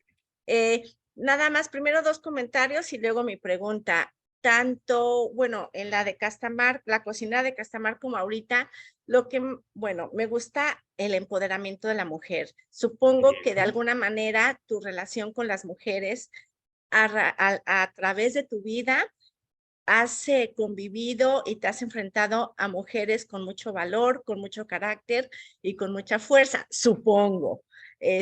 Quizá todavía con tu esposa, que es la que mencionas, con quien llevas más de 30 años, y eso me gusta. Digo, ¿a qué mujer no nos gusta ver estas historias que de alguna manera pues nos dan pues inspiración, admiración, etcétera? Bueno, me gustó también mucho el apego a la tierra, quienes de alguna manera, por una razón o por otra, hemos vivido o vivimos muchas veces lejos de nuestra patria.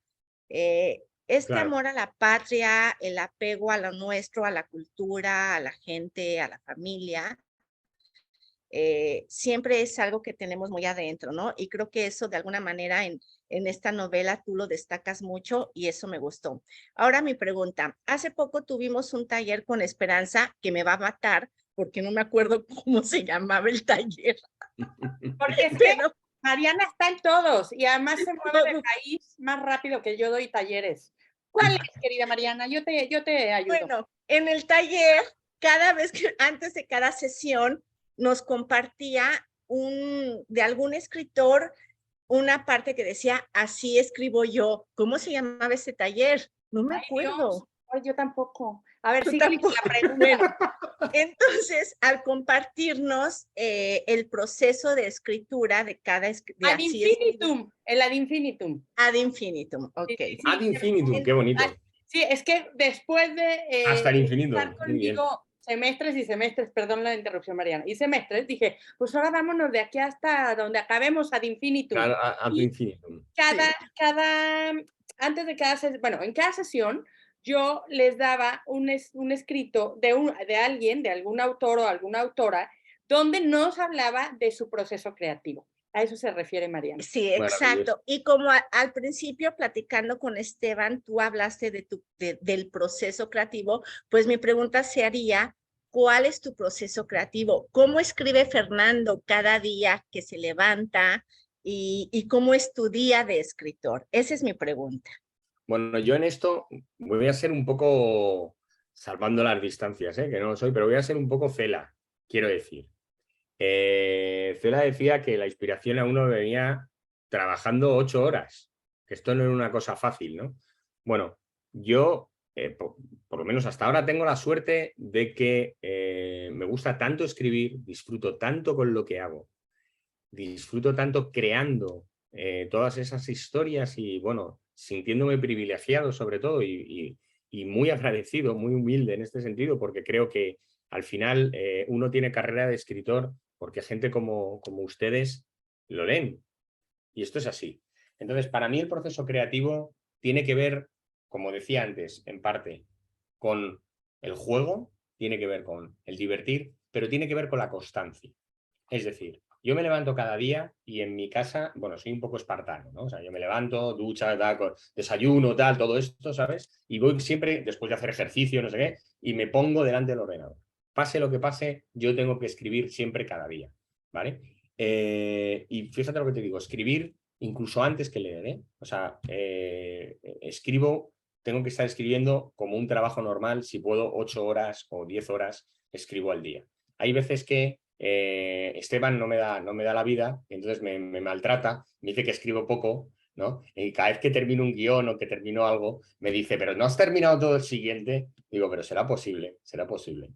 Entonces, siempre de alguna forma para mí el proceso creativo tiene que ver con el trabajo, tiene que ver con la constancia, tiene que ver con el hecho de estar viviendo. Y esto es importante, la historia. ¿A qué me refiero con ello? Yo cuando entro en un libro, y esta parte es muy importante, el trabajo no solo se acaba después de escribir. O sea, yo me acuesto por las noches y estoy en la historia. Me despierto por las mañanas y estoy en la historia. Me pongo a escribir, estoy en la historia. Me pongo a comer, estoy en la historia. Siempre estoy en la historia. Me acuesto y me levanto con el sol que sale cada día, pero en la historia, hasta que no acabo la novela. Y cuando acabo la novela, entonces es cuando me desprendo de los personajes y debo entrar en otra historia. Pero para mí el proceso creativo tiene que ver con esto, en este sentido de fluir en la historia, con los personajes, descubrir qué va a ser de esos personajes.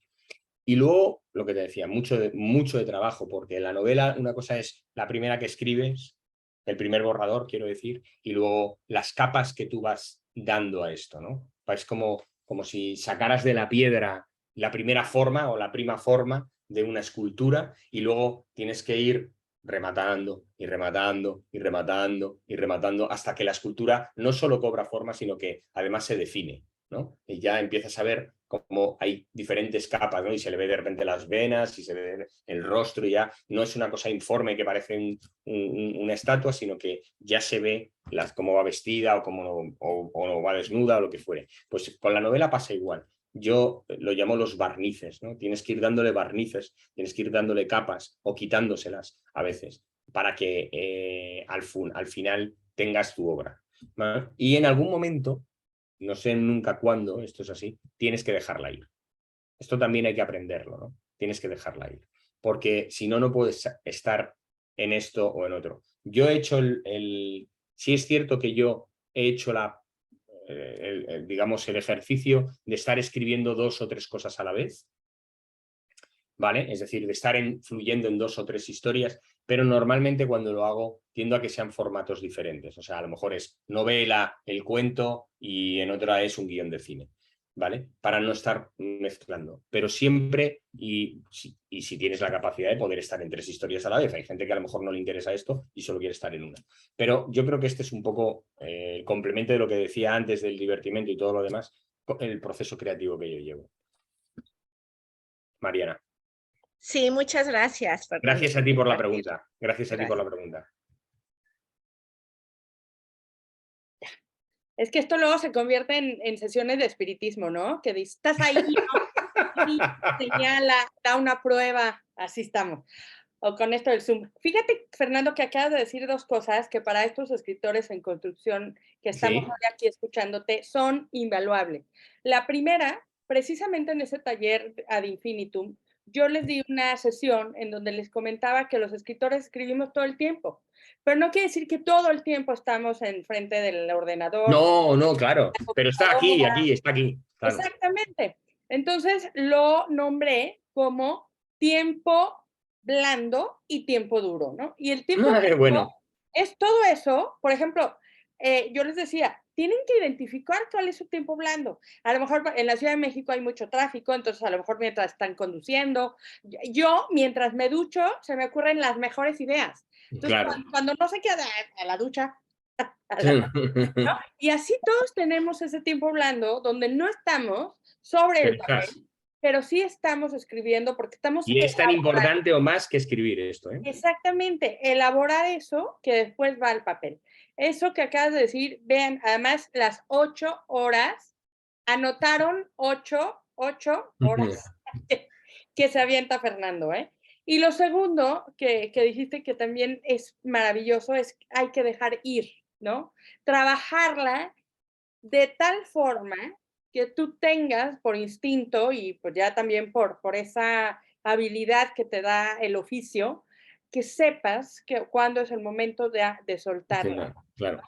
Y te diría, mira, yo a esto añadiría una cosa más, que tiene que ver con lo que he dicho antes del divertimento y del juego, y es no tomarlo demasiado en serio. ¿A qué me refiero a la hora de escribir?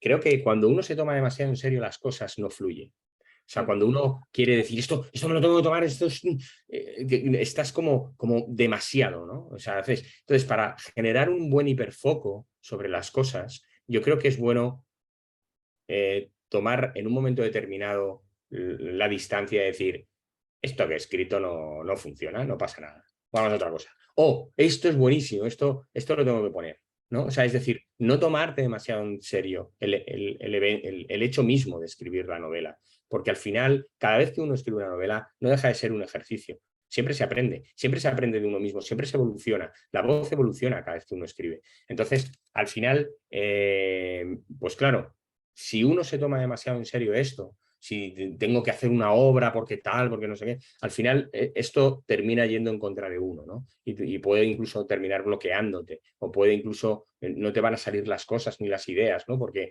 vas a estar agarrotado, ¿no? Y lo que tienes que estar es en un estado de calma, de fluir en el texto, que las cosas no son demasiado importantes y las cosas al final fluyen. Una vez que uno se pone a escribir y no está pensando ni en el mercado que hay fuera, ni si a Pepe le va a gustar, no, estás escribiendo simplemente porque te divierte, porque es una acción, digamos, es una acción que a la hora de hacerlo te está reportando un placer determinado y no estás pensando en nada más. Cuando uno se convierte en niño de esta forma, porque los niños juegan así, los niños no dicen ahora vamos a jugar y entonces creamos un mundo imaginario para crear este juego y no están pensando en tengo que crear un mundo imaginario, les sale solo y les sale solo porque no lo están pensando, ¿no? Porque están jugando con ello y entonces esto es una de las cosas yo creo que fundamentales que sirve no solo para escribir, sirve también por ejemplo para actuar o sirve para dirigir actores, sirve porque los actores por ejemplo a veces olvidan que son niños, que tienen que ser niños para actuar, porque los niños son los mejores actores del mundo, ¿no? Son poco, a lo mejor disciplinados no son, pero son muy buenos actores, porque cuando se lo creen, no hace falta que le digas, oye, créetelo, se lo creen solos. Es una cosa que interiorizan a una velocidad sin problemas y de repente son la princesa de no sé dónde, el caballero, el pirata, o el vaquero, o el pistolero, o lo que fuera. Lo son, pero de manera constante y además a toda velocidad. Por eso creo que no hay que tomárselo demasiado en serio. Mira, me encanta porque no te lo tomas demasiado en serio, pero lo haces en serio. Eso es muy diferente, ¿eh? Claro. No es hombre, lo tienes que hacer en serio. Me refiero, claro. Tienes que ponerle trabajo, pero es un trabajo que tiene que ser divertido. Exactamente. Tere Martín, ¿cómo estás? Buenos días. Hola, buenos días. Tere, Fernando, ¿qué tal? ¿Cómo estás? Bien, gracias. Mira, yo lo mío ya no va a ser pregunta porque yo te iba a preguntar sobre el proceso creativo, pero ya quedó todo resuelto. Me voy a poner ahorita como lectora.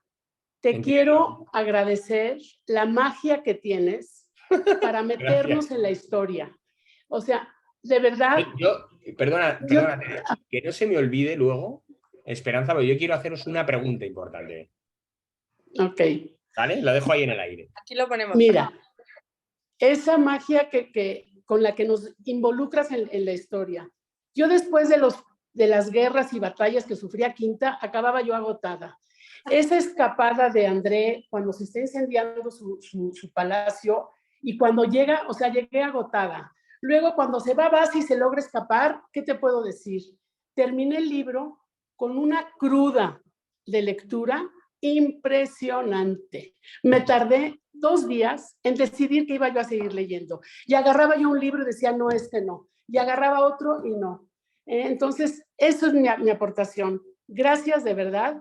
Vale. Y tu amigo y Gracias socio Horacio, se la pones muy fácil, porque le das todo para que hagan la ambientación para la serie. De verdad. Bueno, en eso estamos, en eso estamos. Gracias. En eso estamos. Ya veremos a ver dónde llegamos, ¿no? Ya veremos a ver dónde llegamos. Ya veremos. Muchísimas gracias por tus palabras. No, gracias a ti. Gracias a todos. Fernando, ¿qué pregunta? ¿Qué pregunta nos vas a hacer? Bueno, esto es importante. Pero una de las cosas que tengo algunas dudas siempre cuando hago o escribo un libro, yo o sea, creo que esta portada, ¿vale? Y aquí hay muchos, esta portada interpela más a un público femenino, en términos generales, que a un público masculino, ¿vale? Por cómo está diseñada, por cómo tal. Sin embargo, yo creo que en mi literatura he comprobado a lo largo del tiempo que los hombres llegan después, ¿no? A lo mejor porque tienen esta portada y no se ven interpelados, no lo sé, ¿vale? Pero siempre les digo, yo siempre tengo la lucha con Planeta porque le termino diciendo, mi literatura no es para mujeres, está hecha para mujeres y hombres. Es decir, lo disfrutan hombres y mujeres y tengo la perspectiva o por lo menos la intuición basada en el hecho de que me vienen hombres y mujeres, ¿vale? De que les ha gustado Castamar como les ha gustado Antes de secar a la Tierra. Sin embargo, desde Planeta tienen la perspectiva, y siempre pregunto esto porque quiero saber, vosotras sois lectoras y además sois escritoras, con lo cual es doblemente bueno preguntároslo.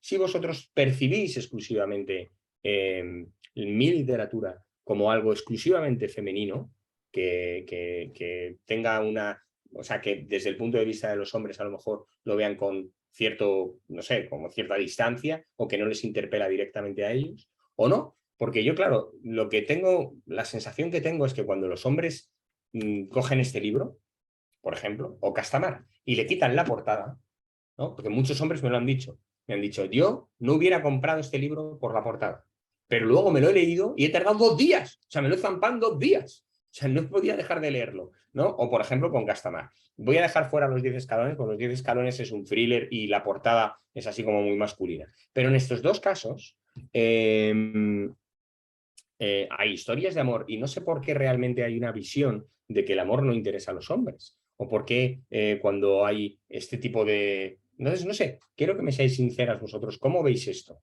sea, si realmente... Es una excelente pregunta la que está lanzando Fernando, para que ustedes den un poco también como de no, luz. pero vuestra visión y vuestra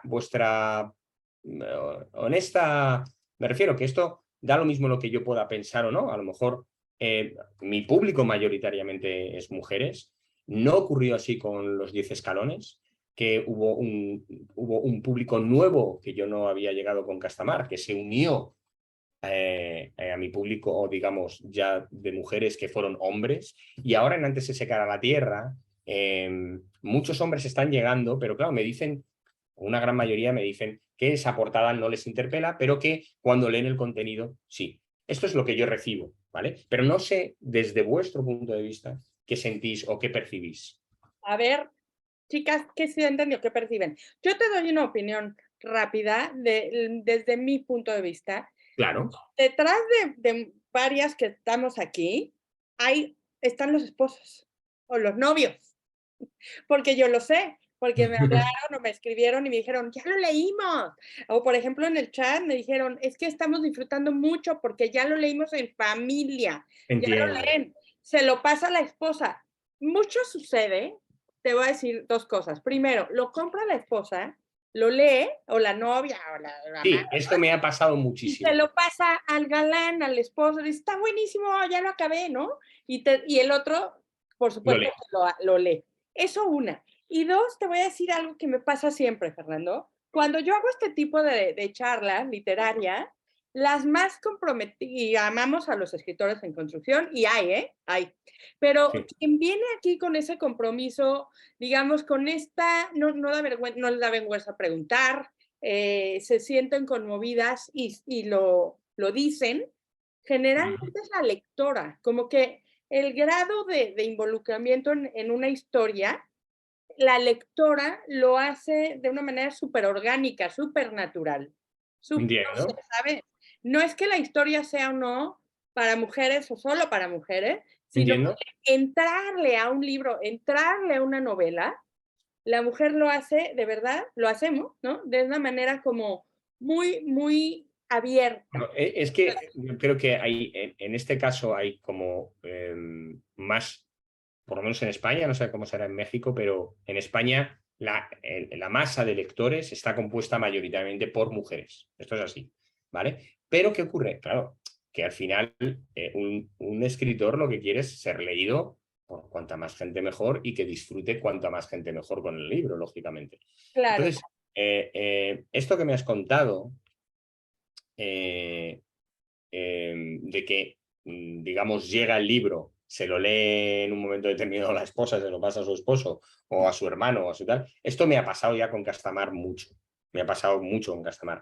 Y con este libro también. De hecho, este libro, a diferencia de Castamar, mientras en Castamar tenía un porcentaje de mujeres, hombre, no rozaba el 100%, pero casi, te soy sincero, ¿vale? Luego llegaron los hombres, poco a poco, luego llegaron los hombres, pero no llegaron directamente, ¿no? Que eso es lo que a mí me preocupa, porque yo en el fondo lo que quiero es que de alguna forma les interpele a todos, no solo a las mujeres, sino que les interpele a todos. Con los 10 escalones, y supongo que esto tiene que ver por el hecho de cómo está montado también el mercado, ¿no? Cómo los mensajes que se dirigen con las portadas, los 10 escalones llegó principalmente a hombres, pero también llegaron muchas mujeres que les gustó muchísimo, ¿no? Es una novela mucho más dura, eso es verdad, sobre todo por la parte de Isabel, porque la pobrecita lo pasa muy mal, ¿sabes? Porque tiene un maltratador al lado y es bastante agresivo. Pero luego, por otro lado, cuando ves en Antes se secan a la tierra, yo he visto que hay un porcentaje de hombres muchísimo mayor que de base ya ha accedido a Antes se secan a la tierra sin que pasara, digamos, a través de sus mujeres que les llegara a ellos, sino que han ido directamente, ¿vale?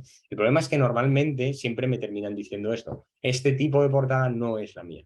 Entonces yo siempre tengo mi guerra con la gente del planeta, decir, vamos a intentar que sea algo más, que no estemos pensando solo en qué puede llegar, porque creo que podemos sacar a público que Claro. podría leer el libro, ¿no? Pero Mira, bueno, Marisol Barbabosa, ella está escribiendo en el chat, a ver si puedes abrir tu micro. Tú haces guiones, ¿no, Marisol? Además. Ah, qué bien. Ahí está. Y tú dices que los dos, hombres y mujeres. La pregunta es referente a la... Mariana me pregunta esto, ¿no? A la portada de la historia. Bueno, yo creo que en el caso de la historia tengo la sensación, no sé cómo lo veis vosotros, de que interpela a ambos por igual, pero no lo sé. Esto es una respuesta que a lo mejor vosotros me podríais dar de alguna forma, Mariana, no lo sé. En principio yo tengo esta sensación porque creo que los hombres cuando llegan se quedan, no se van. Claro, ¿no? claro. Pero respecto de la portada, vamos, De la portada. en este sentido, yo creo que interpreta más a un componente puramente femenino que Sí. a eso, Y ¿no? la Entonces, portada sí. quería ver si vosotros, independientemente de la portada, entendéis que la historia puede interpelar a hombre y mujer por igual. Esto era la historia. Sí, claro. Por supuesto que sí. Sí, además los personajes masculinos de esta novela son muy, muy buenos y muy redondos y dicen mucho y mueven mucho, ya desde el patriarca, ¿no? Claro que sí. Mariana, ¿tú qué opinas, Mariana Pliego? Bueno, mira, yo igual, así tal cual como lo dijo Esperanza, yo lo veo desde la perspectiva de mi esposo. Yo sé qué le gusta a él, qué no le gusta. En libros tenemos gustos completamente diferentes, pero así completamente diferentes.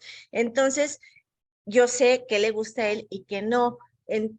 No es tanto que sea para hombres o para mujeres. Yo en lo personal, Fernando, para mí lo importante, y creo que de ahí es el título. Entonces, en este caso, yo creo que tanto el título como la portada de este último libro, creo que puede atraer perfectamente a los dos. yo no lo veo orientado o a mujeres o a hombres. Y a lo mejor la cocinera de Castamar, fíjate lo que es estigmatizar, que es malo, o sea, es un error, pero creo que el título de la cocinera de Castamar, a lo mejor un hombre agarra el libro y si alguien no se lo recomienda o como dice, se lo pasa a su esposa o un familiar, no lo ve así. Pero yo creo que particularmente, tu último libro, no creo que solo esté enfocado o orientado a mujeres. Yo creo que ni la portada ni el título. Yo creo que ahí sí, pues depende mucho de eso y creo que estuvo bien y que puede atraer a cualquiera. Yo en ese aspecto de no lo creo así. Entiendo. Sí. A ver, ¿qué opinan Irene, por ahí, Sandra, Tere? Porque dicen que sí, pero no sé a qué dicen que sí. Irene, ¿a qué dices que sí? Mira, yo creo que yo tengo un punto de vista más mercadológico, si quieres, porque trabajé en eso mucho tiempo. Claro. Y yo lo que creo es que es como cuando hacíamos comerciales en donde le hablábamos, que eran para niños, pero le hablábamos a la mamá o al revés, ¿no? Claro. Yo creo que sobre todo el editorial está viendo mucho quiénes son los compradores primarios, los clubes de lectura, etcétera, lo que dice Esperanza también. ¿Por qué a sus cursos acudimos y nos mantenemos más tiempo las mujeres? Entonces, bueno, ese es el público que nosotros llamamos en mercadotecnia el público primario. Sí, el core target. Y el que decide la compra. Lo importante es que ese libro llegue a casa. Y cuando llega, y si el que decide la compra es la mujer, pues qué bien, porque allí lo va a prestar, lo va a proponer, lo va a comentar, etcétera. Entonces, yo pienso que la editorial está haciendo una decisión basada en información valiosa. Claro. No, seguro que es así, Irene. Yo estoy seguro que esto es así. Lo que pasa que es que yo, la sensación que tengo es que efectivamente las mujeres es un core target muy importante, es un prime target muy importante porque son las compradoras iniciales. El problema es que cuando tú pones una portada como esta, ¿vale? Que alude principalmente a la mujer, creo que estás dejando fuera a un sector muy importante masculino que le encantaría lo que hay dentro, pero seguramente no va a llegar a menos que sea lector, punto primero, y además se lo recomienden muy bien, ¿sabes? Este es donde yo tengo el pequeño punto es decir, creo que esta misma portada, pero a lo mejor en otros tonos de si quitamos las flores, si quitamos tal, entonces podríamos acercarlo y no excluiría, no, seguiría siendo, estaría dedicada directamente a que a lo mejor siguiera estando dentro de las mujeres, pero no excluiría al resto, ¿sabes? O sea, yo el problema donde lo veo es en la exclusión, no tanto en el hecho de que no aluda a las mujeres de manera directa. Pero bueno, esto es una pregunta que yo tengo porque siempre estoy hablando de estas cosas porque, claro, en el fondo llevo 20 y tantos años en el sector editorial y quieras que no, pues he visto ya muchas campañas, he visto muchas... Y claro, siempre uno piensa cosas, pero yo no soy un técnico de marketing ni pretendo serlo tampoco, simplemente que cuando me llegan los lectores y me dicen, principalmente hombres, me dicen yo no hubiera comprado nunca esta novela, estaba excluido de la novela, ¿no? Y esto es como un mantra que se me repite, ¿no? O sea, pero eso sí que es triste, ¿no? Cuando estaba excluido, me claro. excluido, eso sí eso es triste porque... Claro, no, me siento, pero principalmente porque ellos no están en la novela. Por ejemplo, Castamar, los ingleses han hecho una portada, por ejemplo, para que sale ahora, Castamar sale en Inglaterra el 2024 y en 2025 creo que estará ya en Estados Unidos. Bueno, pues Castamar han hecho una portada, pero no es excluyente, o sea, cuenta lo que hay dentro, es femenina en ese sentido, pero no es excluyente en el sentido de que no despista, es decir, puedes leerlo, siendo un hombre puedes leerlo. ¿Por qué? Porque va a haber mucho contenido, o sea, pensar que es lo que decía al final, ¿no? Las historias de amor solo pueden interesar a mujeres, o si hay historias de acción solo interesan a los hombres. No. Bueno, pues al final yo creo que las historias son mucho más que eso, ¿no? Ahí tienes, por ejemplo, Juego de Tronos, por poner una cosa que está fuera de otro lado, que ha interesado a millones de personas, ¿no? Y estamos hablando de un mundo fantástico, estamos hablando de otras cosas. Claro, sí, lo que decía también Irene, estoy totalmente de acuerdo. Finalmente, como negocio, las editoriales son tendenciosas, Sí. ¿no? Y son tendenciosas porque te están llevando a que te atraiga por algo que ellos ya saben que vas a picar, ¿no? A ver, Marisol Barbarosa, ¿usted qué opina? Bueno, oye, que no tenéis que contestarme todas, ¿me vale? Si me queréis preguntar algo, no quiero que dejéis de hacerlo porque yo haya preguntado esto, ¿eh? Levantó la mano Marisol, pero dice que está muy inestable su conexión. Sí, está muy mala. Hola, Fernando. Hola, Hola, ¿qué Esperanza. tal, Marisol? ¿Cómo estás? No sé si me escuchan bien porque muy bien. Mi conexión está muy mala, entonces no sé si me van a escuchar de corrido porque se corta. Me llama la atención tanto peso en el diseño de la portada. Para mí, como lectora, es el título y lo que mencionas en la contraportada. Ese es el gancho. Porque, vaya, que si es atractivo o no, pero a mí en lo personal no es en lo primero que me fijo. Porque podrías haber puesto algo abstracto y yo creo que el gancho es el título de entrada. Antes se secara la tierra. Sí, que si tiene florecitas o si está en la estructura de una hacienda o de un palacio detrás, vaya, eso es en lo que para mí es lo que me lleva a comprar un libro, no tanto la portada, pero entiendo que la editorial también lo utiliza como esta herramienta mercadológica, ¿no? Claro. Pero bueno, esa era mi aportación. Muy bien, muchísimas gracias, Marisol. Gracias por esta charla, Fernando. Gracias a ti, siempre. Gracias a ti. A ver, Alberto Vázquez, a ver qué dice un hombre. Maravilloso. Alberto. Buenos días.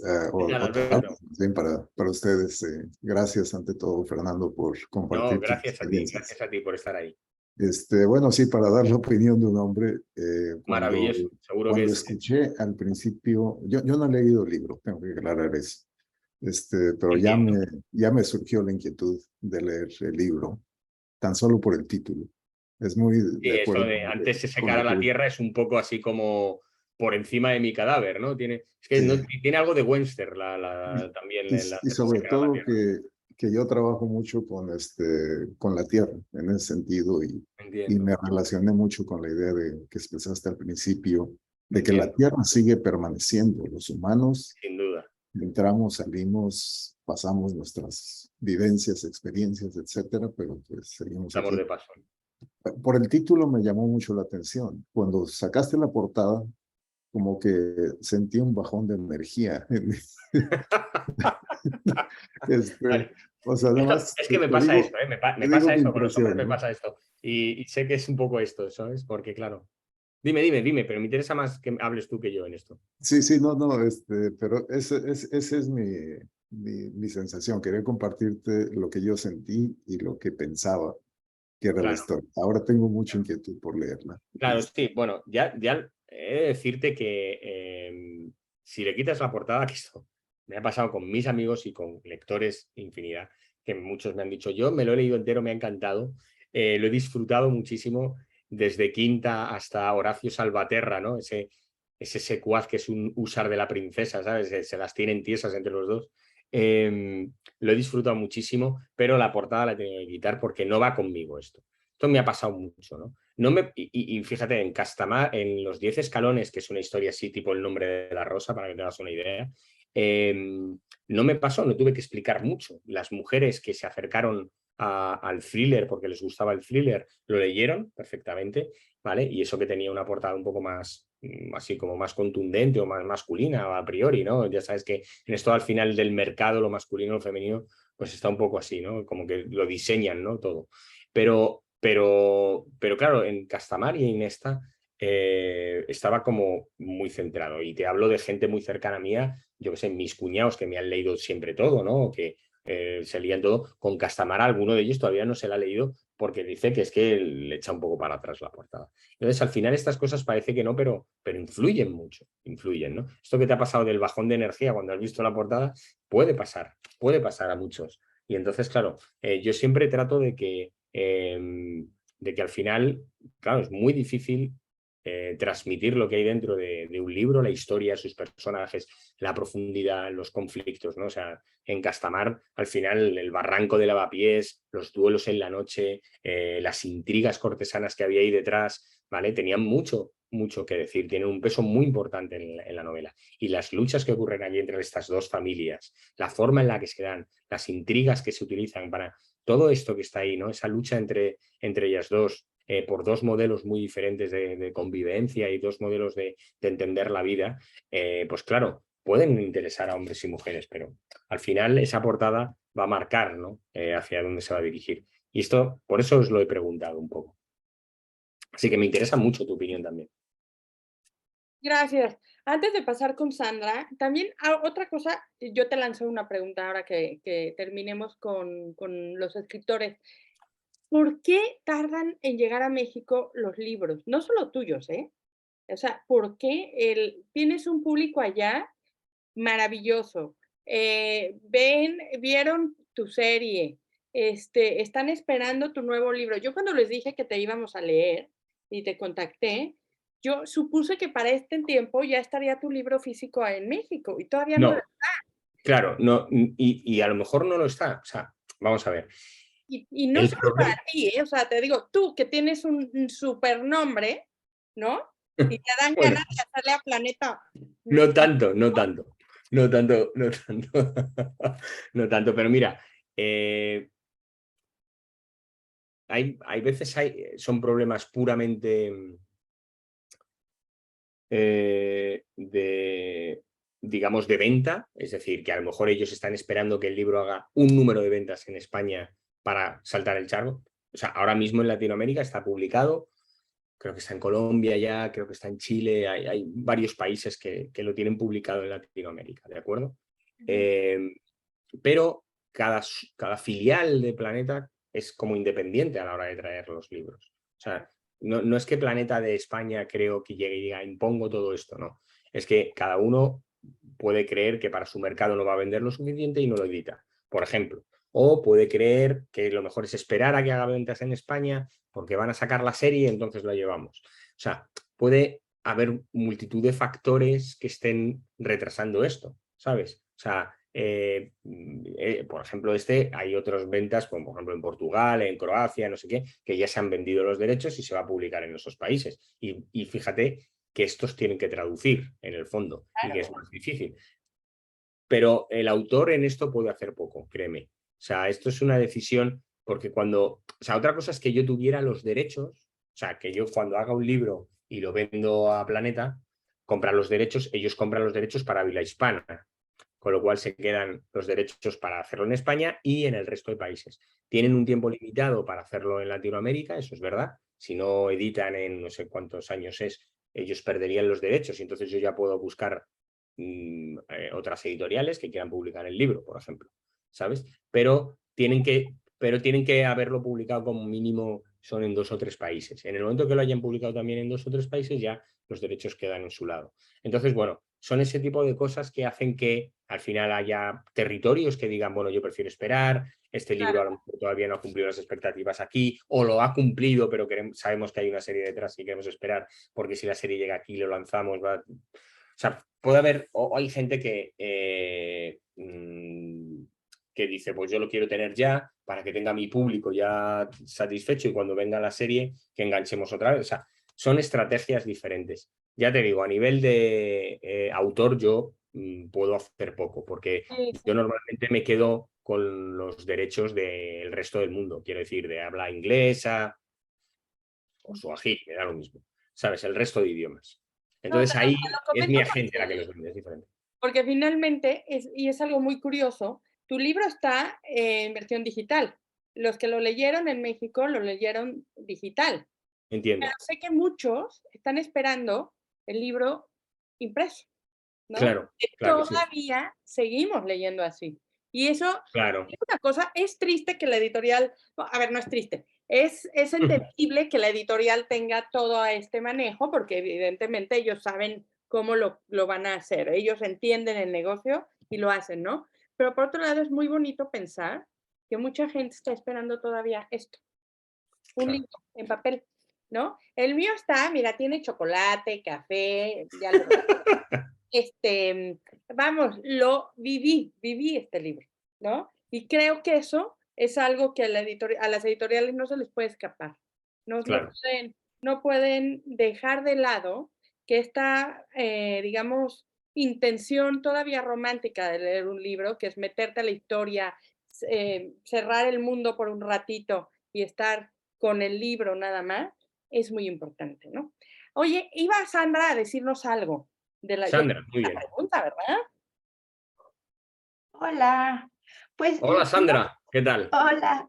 No sé qué tan redundante voy a ser, pero yo tengo muchos hombres a mi alrededor, o sea, muchos hermanos, amigos, mi papá. Y la verdad es que, pues nunca les he preguntado acerca de las portadas, pero no me los imagino levantando el libro por la portada, aunque sí por el título. Entiendo. Y para comprarlo, yo sé que siempre leen la contraportada. Entonces,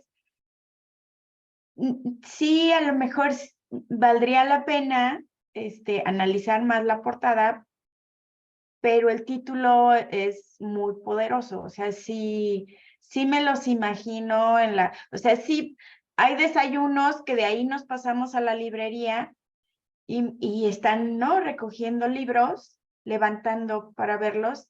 Y sí, nunca lo he razonado, pero yo creo que la portada no les llamaría la atención, pero el título sí. Sí, entiendo. Interesante esto que dices. Muy interesante, muy interesante.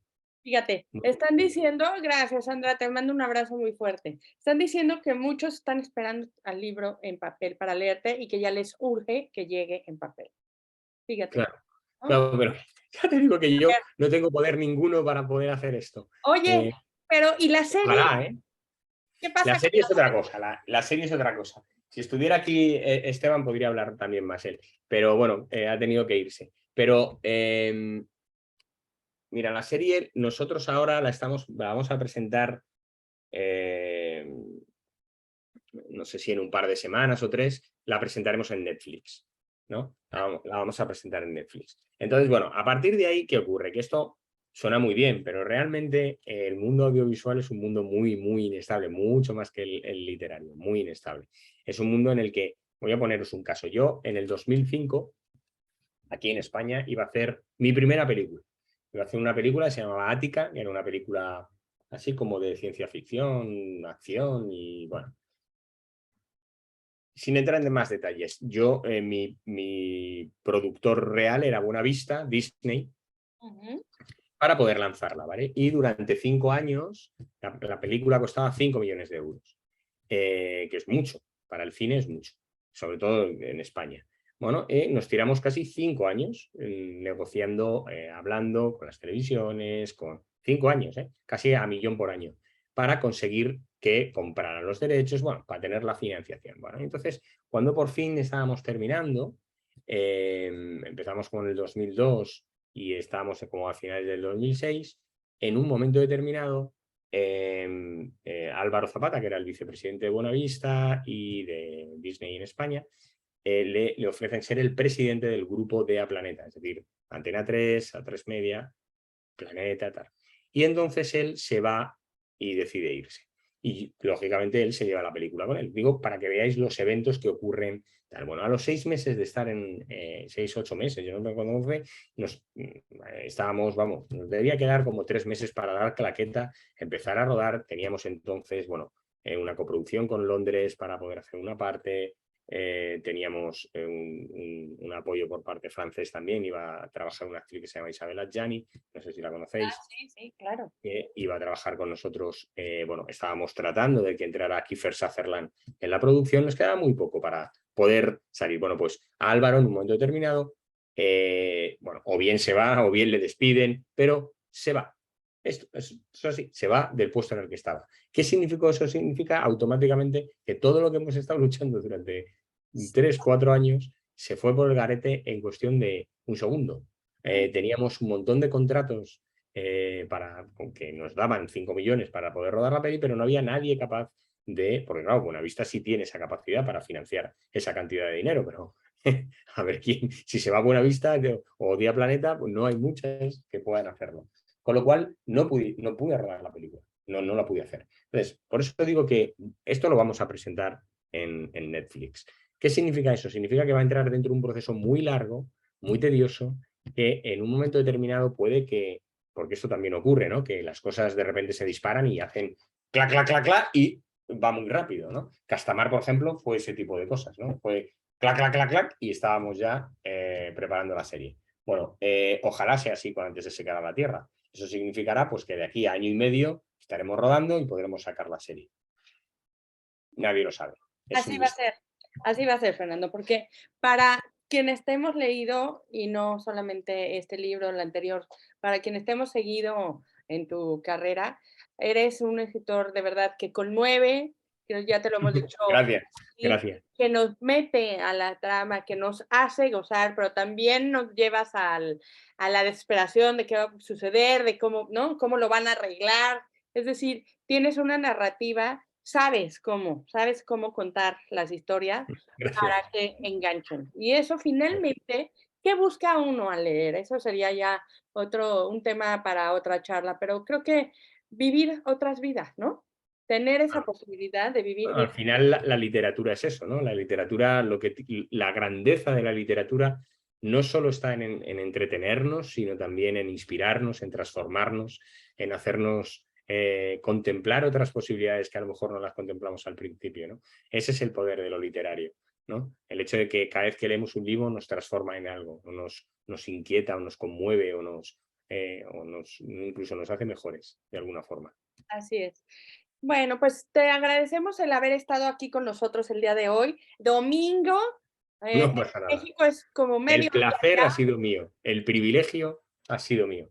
Eso tenéis que tenerlo siempre todas y todos en cuenta. El privilegio, estar aquí es un privilegio para mí. Gracias, Fernando.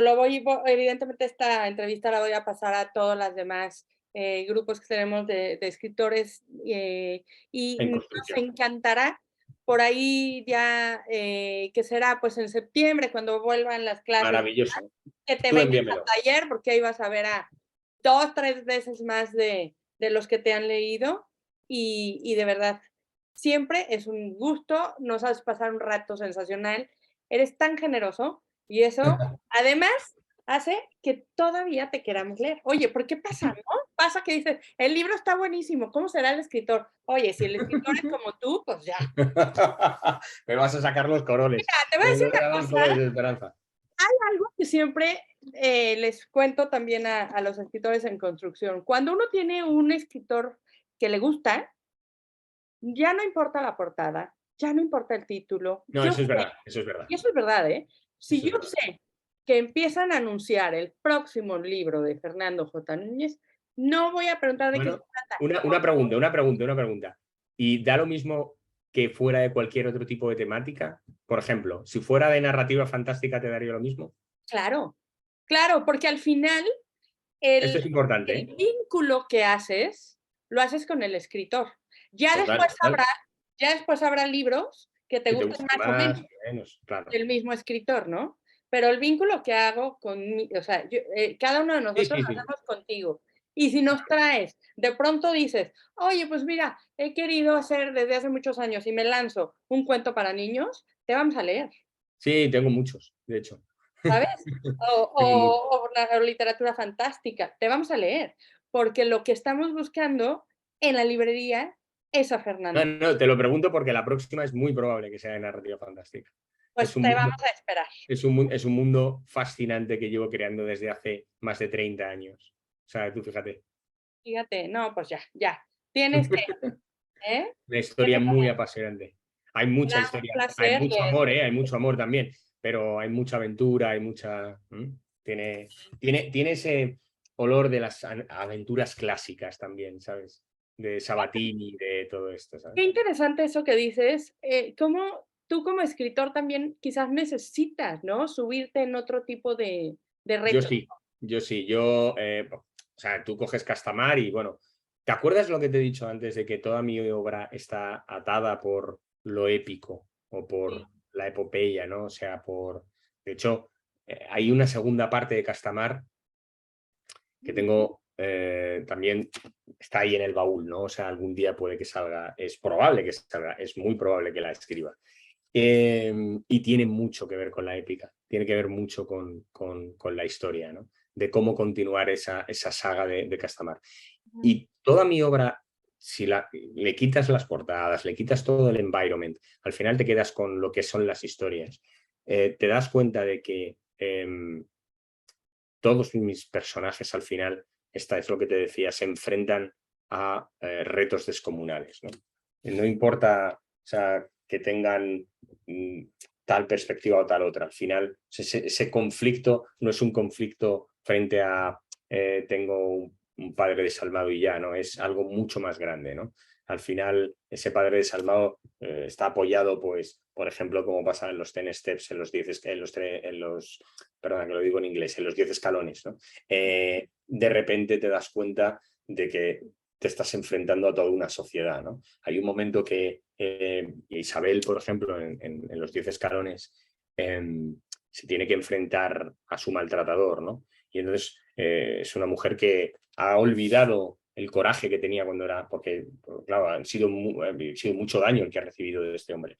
Y en un momento determinado este hombre le llega y le dice, puedes huir si quieres, pero no importa dónde vayas, porque allá donde vayas yo seguiré, estamos hablando del siglo XIII, en Europa, yo seguiré siendo tu dueño y todo el mundo se extrañará que vayas sola sin un marido. Donde tú vayas, yo seguiré siendo tu dueño. Basta que aparezca para que la gente me diga dónde estás.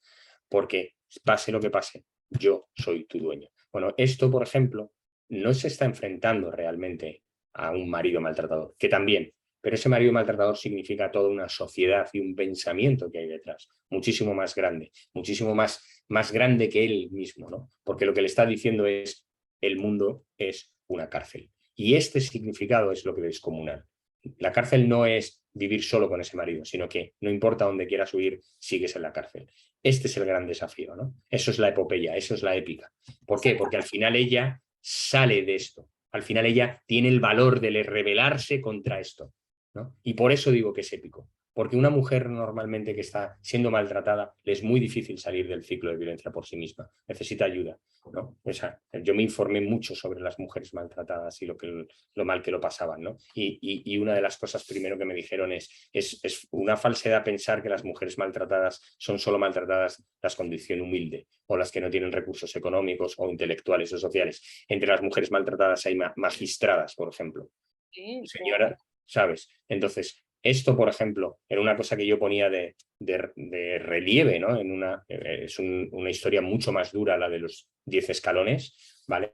Es mucho más dura que la de Castamar en este sentido, pero yo una de las cosas que me pretendía hacer era dar a entender que esto ocurría en el siglo XIII y cuando miramos a nuestro, ahora, ¿no? A nuestro mundo, en el siglo XXI, 2023, seguimos viendo que las mujeres siguen muriendo a lo largo del año. Tenemos unas muertes fijas que van a pasar sí o sí, porque hay gente todavía que no entiende lo que significa ser hombre y lo que significa realmente entender una relación de igual a igual con una mujer, ¿no? Porque entienden ese orgullo masculino malentendido, como que se les pone en se les pone, digamos, enfrente como si hubiera un desafío y realmente no lo hay, porque realmente son ellos los que están provocando ese daño. Bueno, pues esto yo lo quería poner en el siglo XIII, ¿por qué? Porque de nuevo es la épica, ¿no? Como una mujer en este siglo se revela ante esto y dice hasta aquí.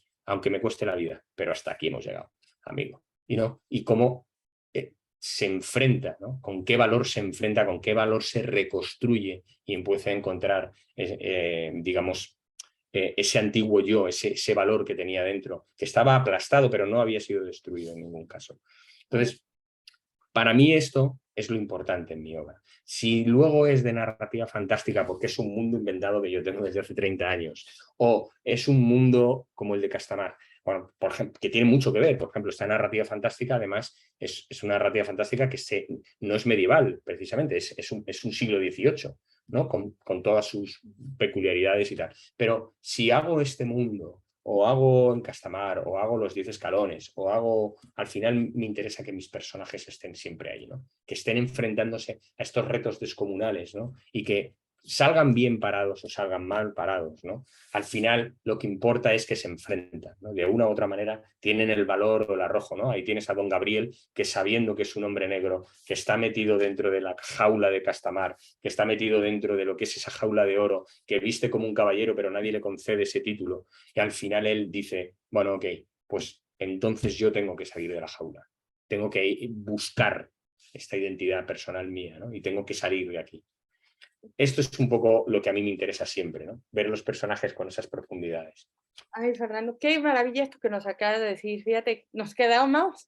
Estoy leyendo quienes están diciendo al final, y eso es algo que quizás no tengan ustedes los escritores, no dimensionen eso hasta que hablan con sus lectores, es a cuántas personas no, un libro tuyo o un personaje tuyo fue el disparador, el gatillazo, el empujón para hacer algo que no se atreve. Mira, esto me pasó una vez, de las cosas que estás diciendo, me pareció, esto de lo que hablábamos de la literatura, que es transformativo, ¿no?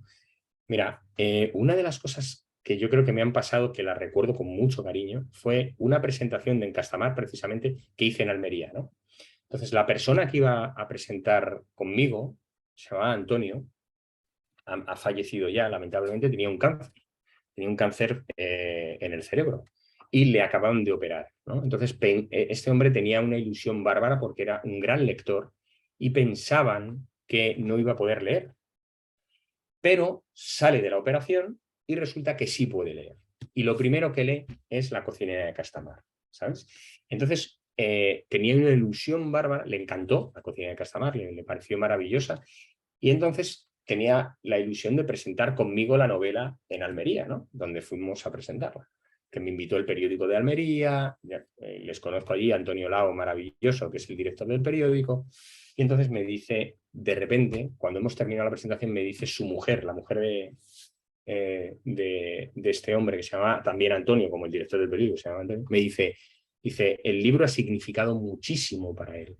Dice, porque ha sido lo primero que ha leído y le ha gustado más o sea, le ha gustado de tal manera que le ha abierto de nuevo el espíritu a saber que tiene que luchar contra esta enfermedad, ¿sabes? O sea, eso me conmovió, que casi se me saltaban las lágrimas allí, ¿sabes? Que tuve que ir y darle un abrazo al hombre y decirle, Antonio, qué grande que hayas presentado conmigo. Ahora es mucho más grande que lo hayas presentado. Qué belleza. Y así habrá, mira, Fernando, al final, la parte que ustedes, al estar haciendo un libro, no lo saben, es lo que va a tocar al lector, desde dónde va a tocar al lector. Sí, eso es verdad. Pienso que finalmente, si tú estás receptivo leyendo una historia como la que nos regalas, de alguna manera te hace pensar en tu vida, en cómo tú lo estás, ¿no? Y encuentras incluso salidas, o encuentras opciones, o encuentras, ¿no? Y eso claro. No tiene que ver con la historia en sí, ¿no? Porque tú la pones en Galicia, la pones con dos familias, etc. Sí. ¿Qué tiene que ver con algo que tú has estado diciendo a lo largo de esta charla? Con la épica, con la parte épica, porque todos tenemos batallas que librar. Y retos que superar. Claro. Todos tenemos momentos complicados, y eso hace que a través de la literatura, si alguien te lo trae como una manera de reflexión, lo puedas interpretar para ti. Eso claro. Creo que es lo más bonito que puede tener un libro. Y por eso yo te decía que si vamos a entrar a una librería, vamos a entrar buscándote a ti. Ya si nos ponen la cantada con flores. Muchas gracias, de verdad. Muchísimas no gracias. tiene ya nada que ver. Me hacéis un privilegiado, de verdad. Ojalá te veamos en septiembre en el taller. Nos va a encantar. Claro que sí. Y mucha suerte para la serie. No nos cabe duda que lo van a lograr. Bueno, ya veremos. Lo intentaremos por lo menos hasta el final, salga o no salga. Ya nos vas contando. Y nada, agradecerte de verdad que hayas estado aquí en domingo. Gracias a todos. A 35 grados en Madrid. Muchas gracias. Te digo que sí. Gracias, Esperanza. Ha sido un placer, de verdad, veros a todos y a todas. No sé, muchísimas gracias, de verdad. Ha sido un placer. Al contrario, a ti. Gracias siempre por tu generosidad. Y bueno, nos vemos en los talleres, en quién sabe dónde, en Historiando Mañana, Ciudad de México, años 50. Estupendo. Gracias. Chao, chao. Hasta luego. Gracias. Gracias, adiós. Gracias.